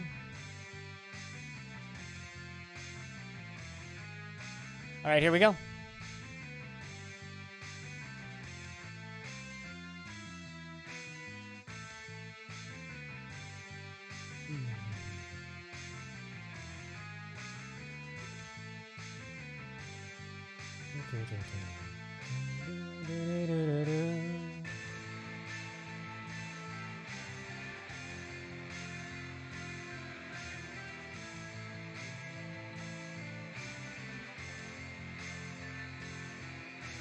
No, totally. That stuff takes a long time to wrap your head around, but you get used to it, and that's the easiest way to put it. Like, all right, Talquin's the name dwarf mining through this. Let's see how this goes, chat. Expected number of casualties. What do you guys think? Let's actually cancel that real quick.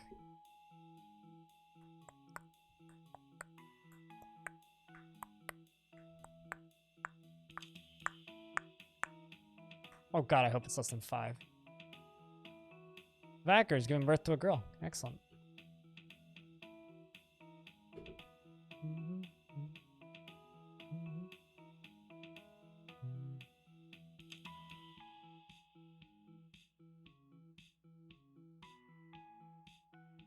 That would actually be a really interesting, like, video essay. Quietly popular games. Like, games that are super quiet. That not very many people often think about. That are actually really, really popular.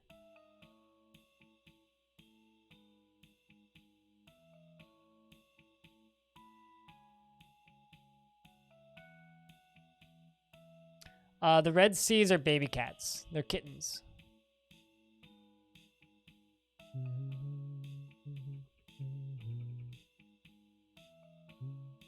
And Dwarf has been taken by a Fey mood. Okay, well I can't really. I guess I can.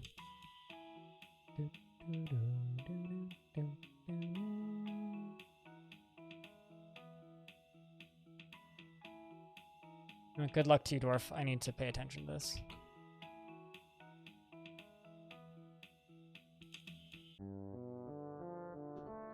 Alright, cat, why are you... Wait, what? Why are you dead? I'm so confused. Why is there a dead cat right there?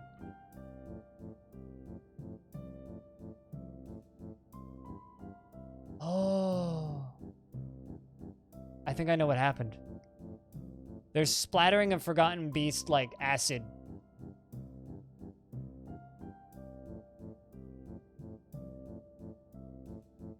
On the ground. I'll bet you it's splattered on that cat corpse.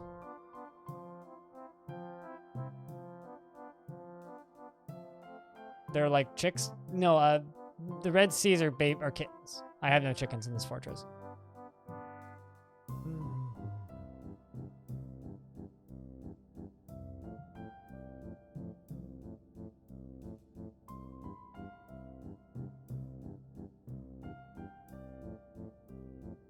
Yeah, it's indeed a fat rib. Sucks that we have a dead cat in there. But it's just gonna have to stay there.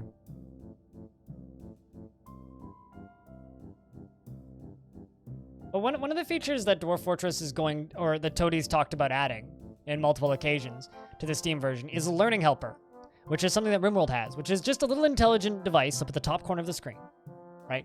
And it just says, in RimWorld it says, hey, your pawns need somewhere to sleep. Make some beds. And then it says, hey, your pawns need some food. Make some farms. And then it says, hey, your pawns need this thing. And then it says, hey, your pawns need this thing. And it's very smart about that.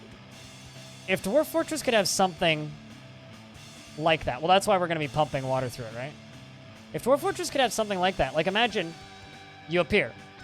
Hey, you need to get your doors underground into safety. Okay, now you need, yeah, Clippy with a beard, basically. Hey, now you need to dig out this thing. Or now you need to find some food. Here's 4 ways to find food. Just like, basically just giving you the step-by-step instructions on how to play through Dwarf Fortress. I think that would be massive, personally.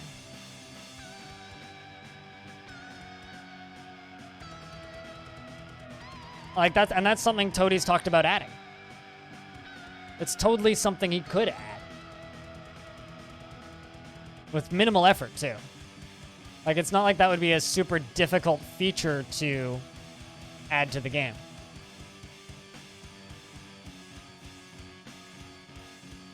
So the expedition leader? Yeah? Yeah. Hello, I am... Insert expedition leader's name here. I am the learning helper. Little dwarf just standing there, chilling.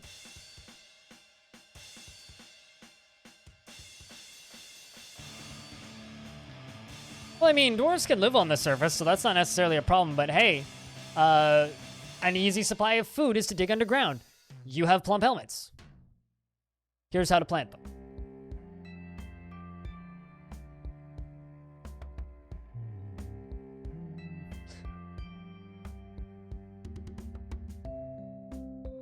It's dangerous to go alone. Here, take this. Also, another thing that I really hope the Dwarf Fortress does for the Steam release, and I'm going to email them about this. I really, really, really hope that the Steam version of Dwarf Fortress comes with a pre-generated world. One world. So everybody who downloads it has the same world initially. I really, really hope that they do that. And I hope that for a few things. Number one, it'll make making tutorials much easier. Here's like a really good starting spot, you know? And in fact, they could have like an easy start, right? Where you click that, you don't have to design any of your dwarves or anything. It skips all of like the settling and everything, skips prepare carefully, and just plops you right into the world right as you install the game. So you install the game, and instead of having to generate a world, start a new game, go into adventure mode or fortress mode, choose a mode, and then go in. If there was just a start playing button, and it would just boop you into the world.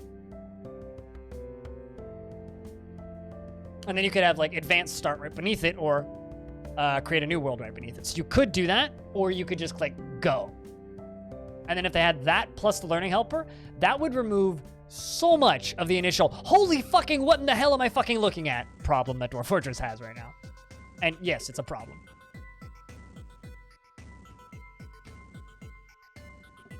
See if I can actually pump this one. I don't know. I think I can. It's more there for when we automate this. Quick start. Yeah, exactly. Oh, they can. Sweet.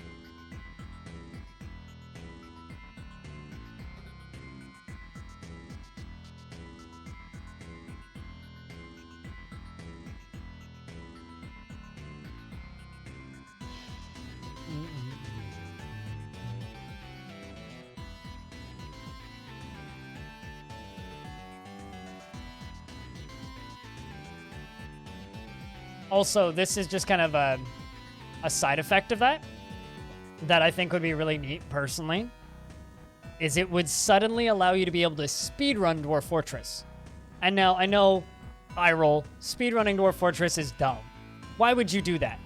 But if we had a canon 1-1 world, then everybody's on the same playing field. I'm just saying that would be really neat. Also, achievements. Very small thing. But achievements would probably make the game way easier to get into. Would to run on every PC? Oh, it'd probably be a small world. I wouldn't say it would even be medium or large. Just a small world.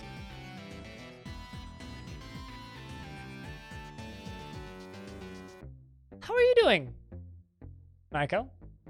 It's been a long time. I hope you're doing well.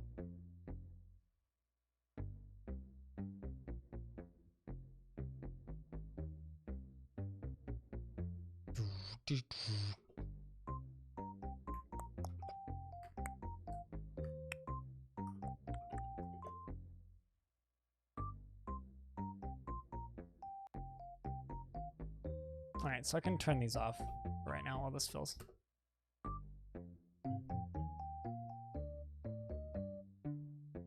No, absolutely. And while that wouldn't necessarily be the most exciting thing in the world, or CCX, it wouldn't be the most exciting thing in the world, but it would invite a new audience to Dwarf Fortress. A new reason to play. Cast around elf %, exterminate all elves. I don't know if you could do tool-assisted speed runs for Dwarf Fort, actually. Quarantine is nice. Keeps life interesting, doesn't it?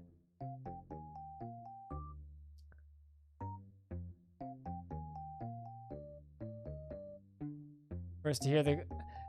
That would be like my idea of like a default percent run would be deeply and greedily percent.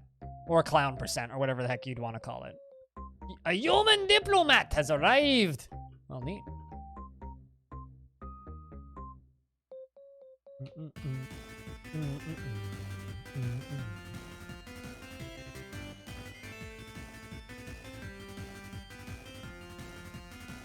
Oh, dead cats down here.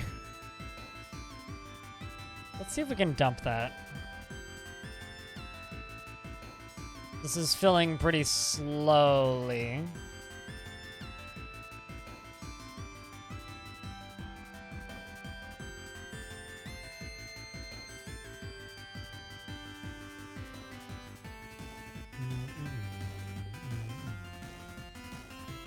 Let's see if we can dump that.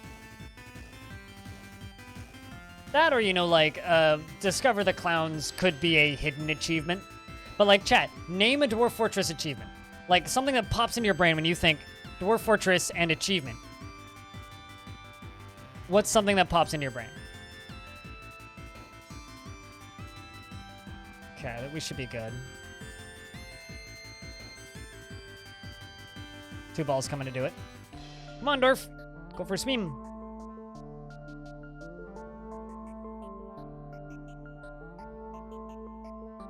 Have a dwarf swim in lava? Yeah. Or maybe you could just call it Praise the Miners, not necessarily Adamantine, so people who don't know how to get it. Geld an animal. Invade somebody. Raid somebody. Do every single different type of raid. Because achievements actually help people learn games. Like, it's kind of a joke. Achievements are kind of a joke in a lot of ways, but they really do help people learn things. They really do help people get into a game. Chop down a tree. You know? Have a hunting dwarf bring back something. Have a noble die, maybe. Some helmets, they're not armor. Yeah, that's a really good name, you know? Losing is fun. Totally, yeah, die. Have every single one of your dwarves in a fort die. Unnatural deaths. Kill a forgotten beast.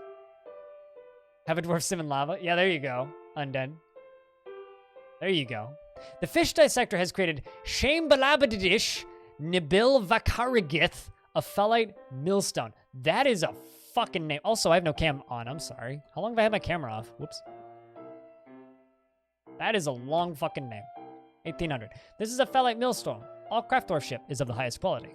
It is encrusted with round fellite cabochons and studded with iron and decorated. Menaces with spikes has to be the first artifact achievement name, by the way. The bone is encircled with bands of cushioned diorite cabochons. On the item is an image of Rag, Cashbanjoys, the dwarf, and Velet oranges, the giant cave spider in diorite. Velet oranges is striking down Reg. The artwork relates to the killing of the dwarf Reg, Cashbanjoys, by the giant cave spider in Velet trains in Frostlearned, the artificial plane, in the early autumn of 421. That actually happened in our fortress. One of my dwarves was killed by a giant cave spider. I'm much more worried about this. A while. Whoops. Somebody tell... If I leave my cam off, somebody remind me to turn my cam back on. Oops. Monarch has arrived. Totally. Trade with humans. Have a noble talk with humans. Trade with elves. Steal something from a caravan. The circus comes to town. Yeah, that could be one. Secrets of life and death. Recruit. Here's the thing. Necromancers can just join your fort right now, though.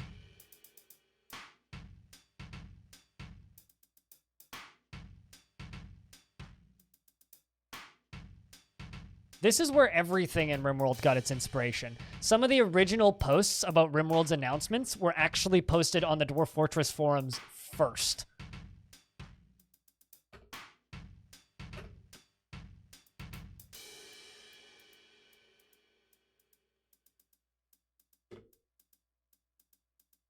So, yeah. Rosmo Algarius. Also, I would say this. They need to have at least one achievement that references Krug Smash. You know? They have to have one. Osmo Algarius. Greetings, noble dwarf. There is much to discuss. It is a pleasant place you've carved here for yourselves. Finish and peaking conversation. There is much to share. Information has been added. Ooh. It has been an honor, noble Johnny. I bid you farewell. Monster, yeah, you know, kill your first forgotten beast could literally just be called Monster Killer. I mean, what would a boat murdered reference be? Train a war elephant. Murdered by boats. Or maybe murder by boats. Could be the name of it.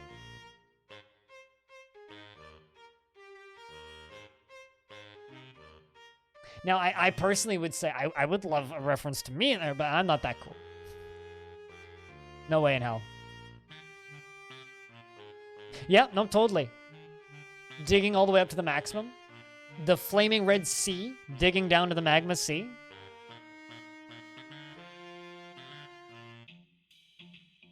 I think I'm cool too, but I'm not that cool.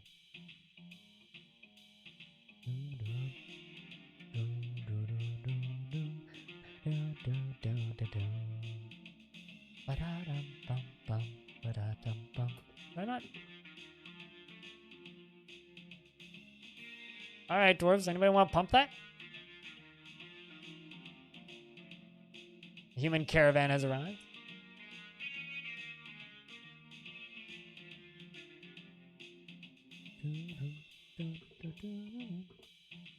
You hate life, but how about you go operate a pump?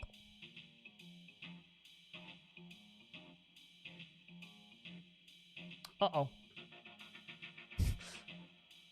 Got too much meat.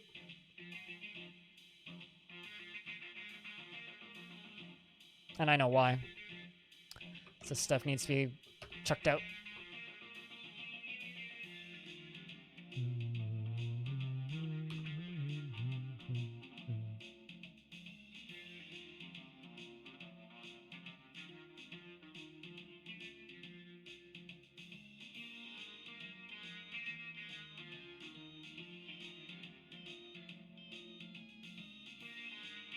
They could also have one that's like, what the heck happened? Or something like that, where just like a random dead dwarf shows up somewhere.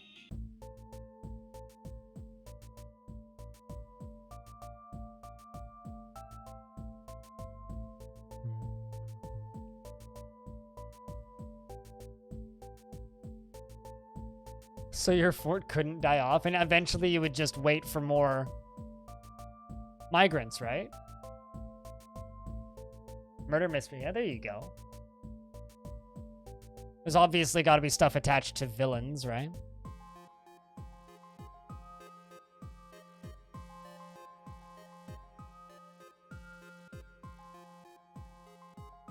We don't need no stinking barrels. Start making rock pots.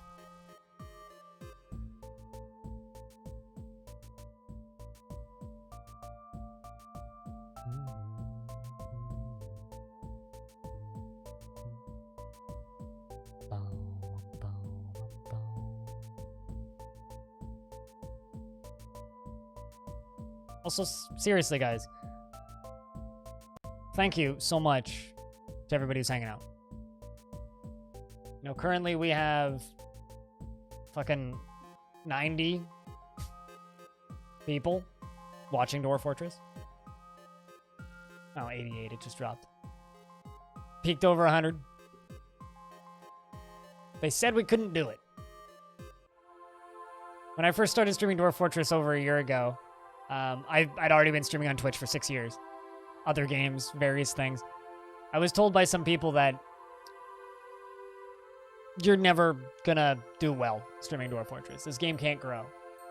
You know, we can't You can't stream a game like Dwarf Fortress and maintain an active crowd. And I remember telling my friend at the time who I was speaking with that, well, today I had 40 people watching. I'm like, it's not really going to go any lower than that. I don't think it can. And he goes, no, it can go lower than that, and it will.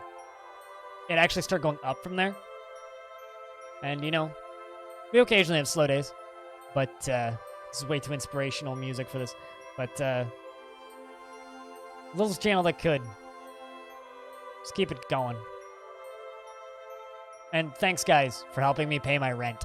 Because it's like 70% you guys that keep me doing this full time. The rest is like advertising stuff, Patreon, and sponsorships. But it's mostly you guys. Take a fucking bath. Yeah, that could be a good one. Take a bath. Squug, you can help with pump ops.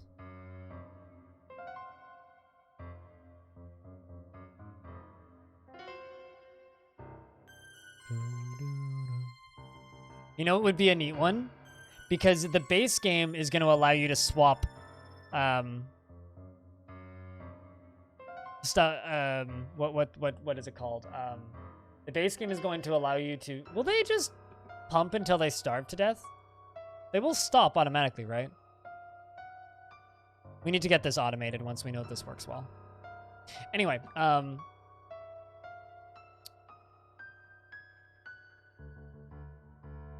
named Eurist go berserk.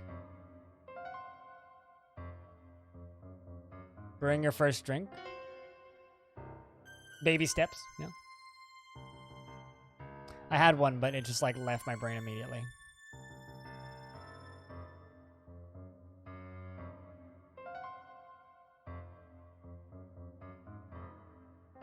My highest patron tier for a month, and you'll get a sound command.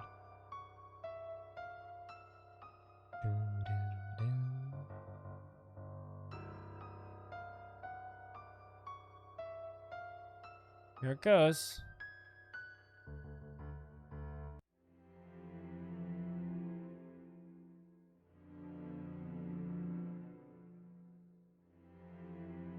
Let's actually cut that out. We don't need that.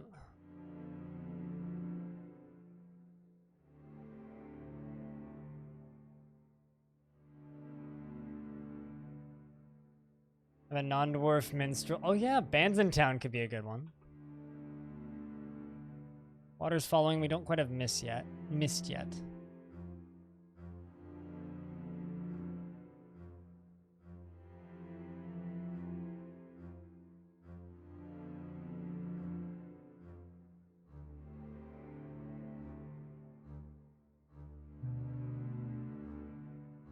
Have X amount of tiles. I mean, blood for Armok or blood for the blood god could also be one.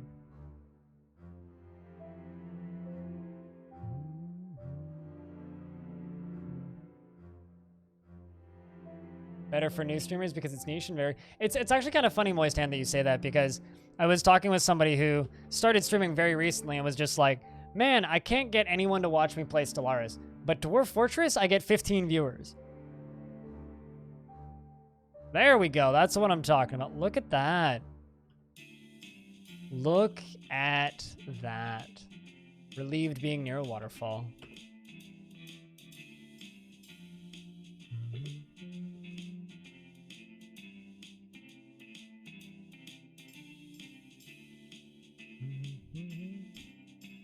Curse all friends of nature. Yeah. There you go.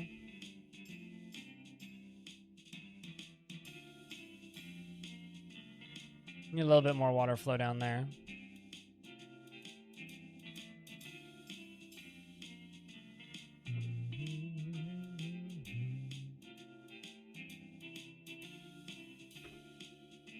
Interested after watching performance? Euphoric due to inebriation. Grazie after drinking some old booze.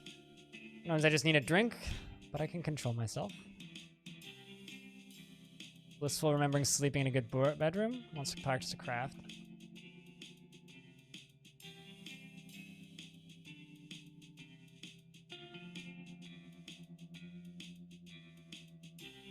Maintain. Yeah, I mean, obviously, like, I know that it's fun to hate on the elves and everything, but there has to be, like, not victory conditions, but achievements related to being nice to the elves, as well as achievements related to being mean to the elves. We're trying to come up with Dwarf Fortress achievements. Yeet. Trying to come up with Dwarf Fort achievements. How's the water in here doing? Very shallow.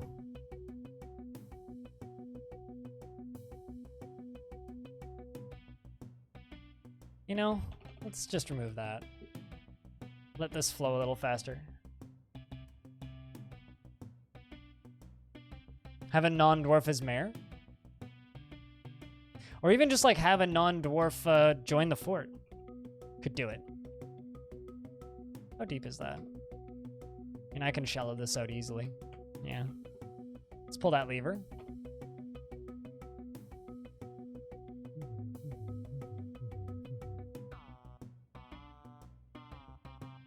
An infant makes an art. I mean, wouldn't grow up so fast be like an infant becomes a peasant? Like have a dwarf that was born in your fort grow up to be a peasant, i.e. reach the old age of 12.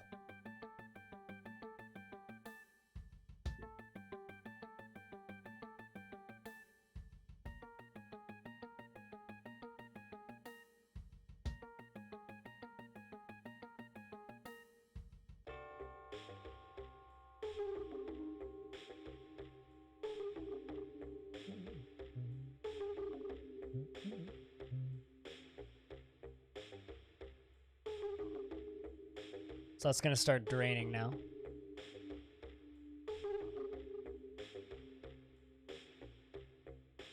Aware creature for X amount of time. Yeah. Also, achievements like that would be really good to like notify new players that something is wrong. You know, an achievement like, say,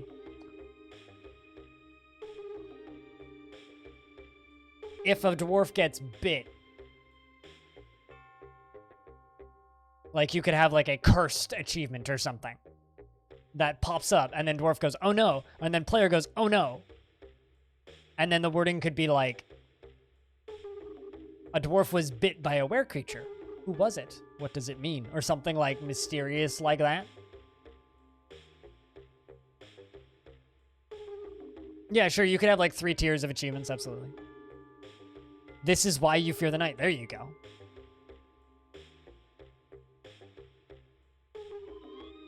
And give like the player enough warning, and then if the player wants, they can go look at the wiki and figure out exactly how to fix the problem, i.e. get fucking dwarf out the fort. But they don't have to, you know. Actually mine this out.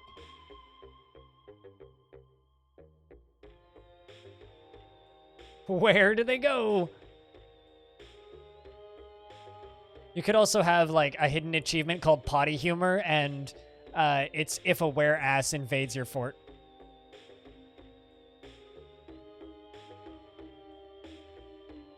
Well, couldn't that just be think of the children, Cyrillac? Think of the children! Think of the children! Come on, Dwarf, you can do it. You got this. There you go.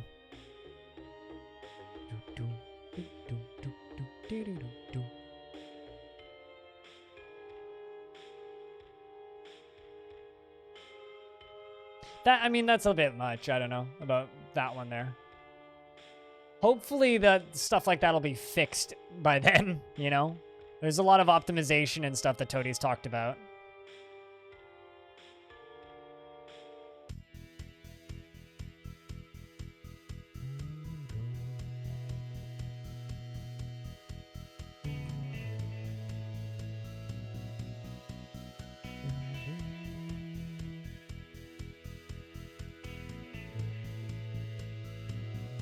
So this is going to have a little bit of pressure behind it now.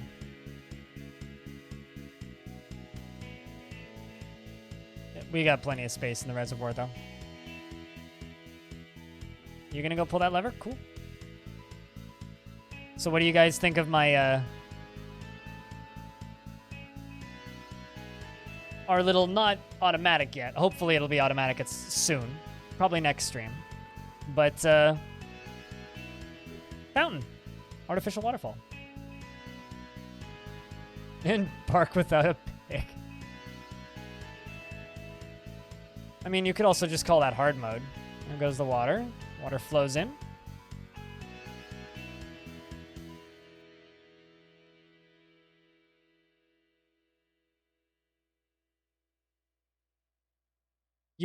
What would an achievement for getting your first fell mood be?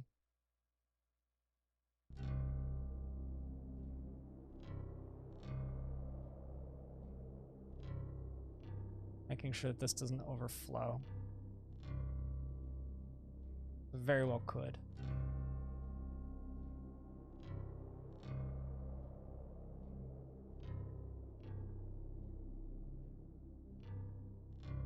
How much water is over here? 7? All right.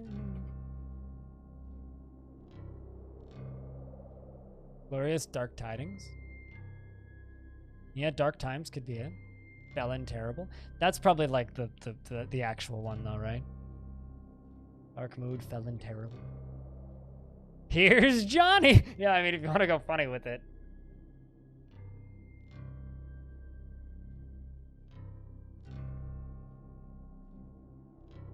Not all artifacts.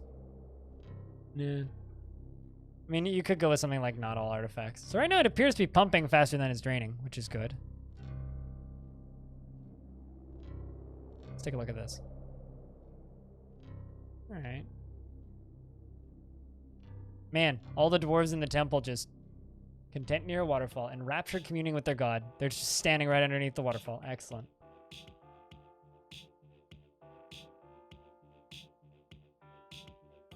Dwarf has been drained of blood. Not all vampires sparkle. No. No. Bad. Bad.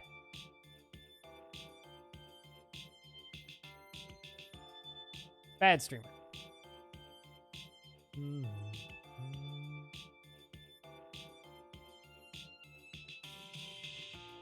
Check something real quick. You might hear some noises in the background.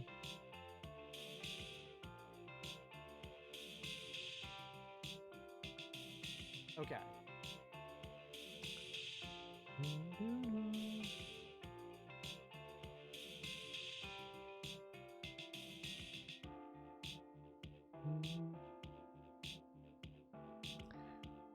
There we go. Squug has become a pump operator. Feels satisfied upon improving pump operation. Irritated when drowsy. All right, so here's what we're gonna do. We're gonna pull this lever. We're gonna shut this whole thing down, and then tomorrow we'll automate it. So I need to figure out exactly how to do that. What I might do, what I'm thinking I'm gonna do, is I'm gonna get this flowing right here. And then I'm hoping that if we manually pump this, if I have water wheels 1 Z level above it, that will be enough to get the water wheels going. And then if we connect it, it'll just kind of perpetually motion itself. I'm hoping that'll work. I don't know. Chat, will that work? If that doesn't work, then can put the water power down here, which is just gonna flow off the map. Not the bees. A dwarf has been stung by a bee. Call it, do you like jazz?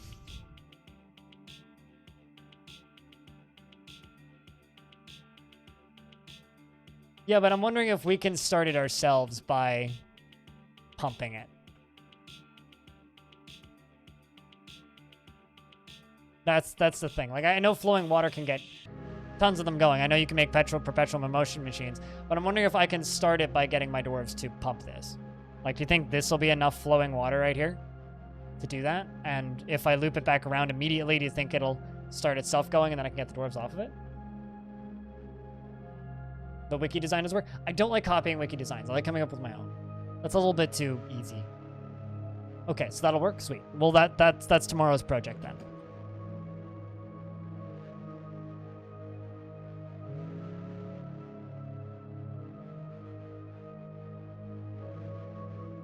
All right, well, we can let that drain now. I can let this just sit. Unless the water's too deep. I mean, it should keep the water from getting too deep, I would think. The dwarves do like their shower, though.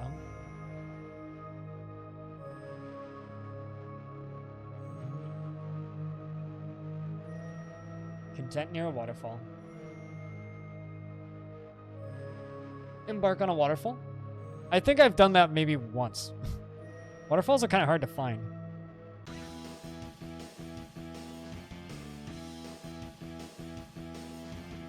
I mean, the wiki design is super compact and specific. That's all. And I don't want to do that. I've seen the wiki design.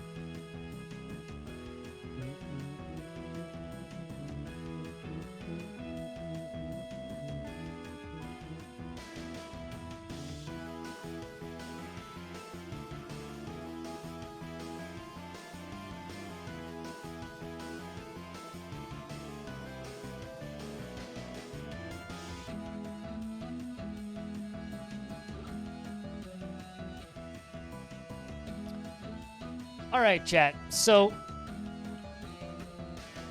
I have to go finish my taxes today. Tax office closes at 5. It takes me about 40 minutes to get there.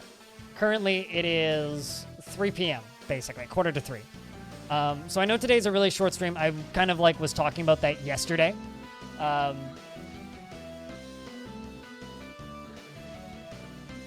sometimes odd with 7 of 7. I'll see what we can. I mean, I can always increase the flow to habitual. Can always increase the flow. By 1 tile. So that'll be our project for tomorrow. We'll get the water wheels in and all of that stuff. You're going in, set foot on fun stuff? What? Oh, okay. I mean, how about this?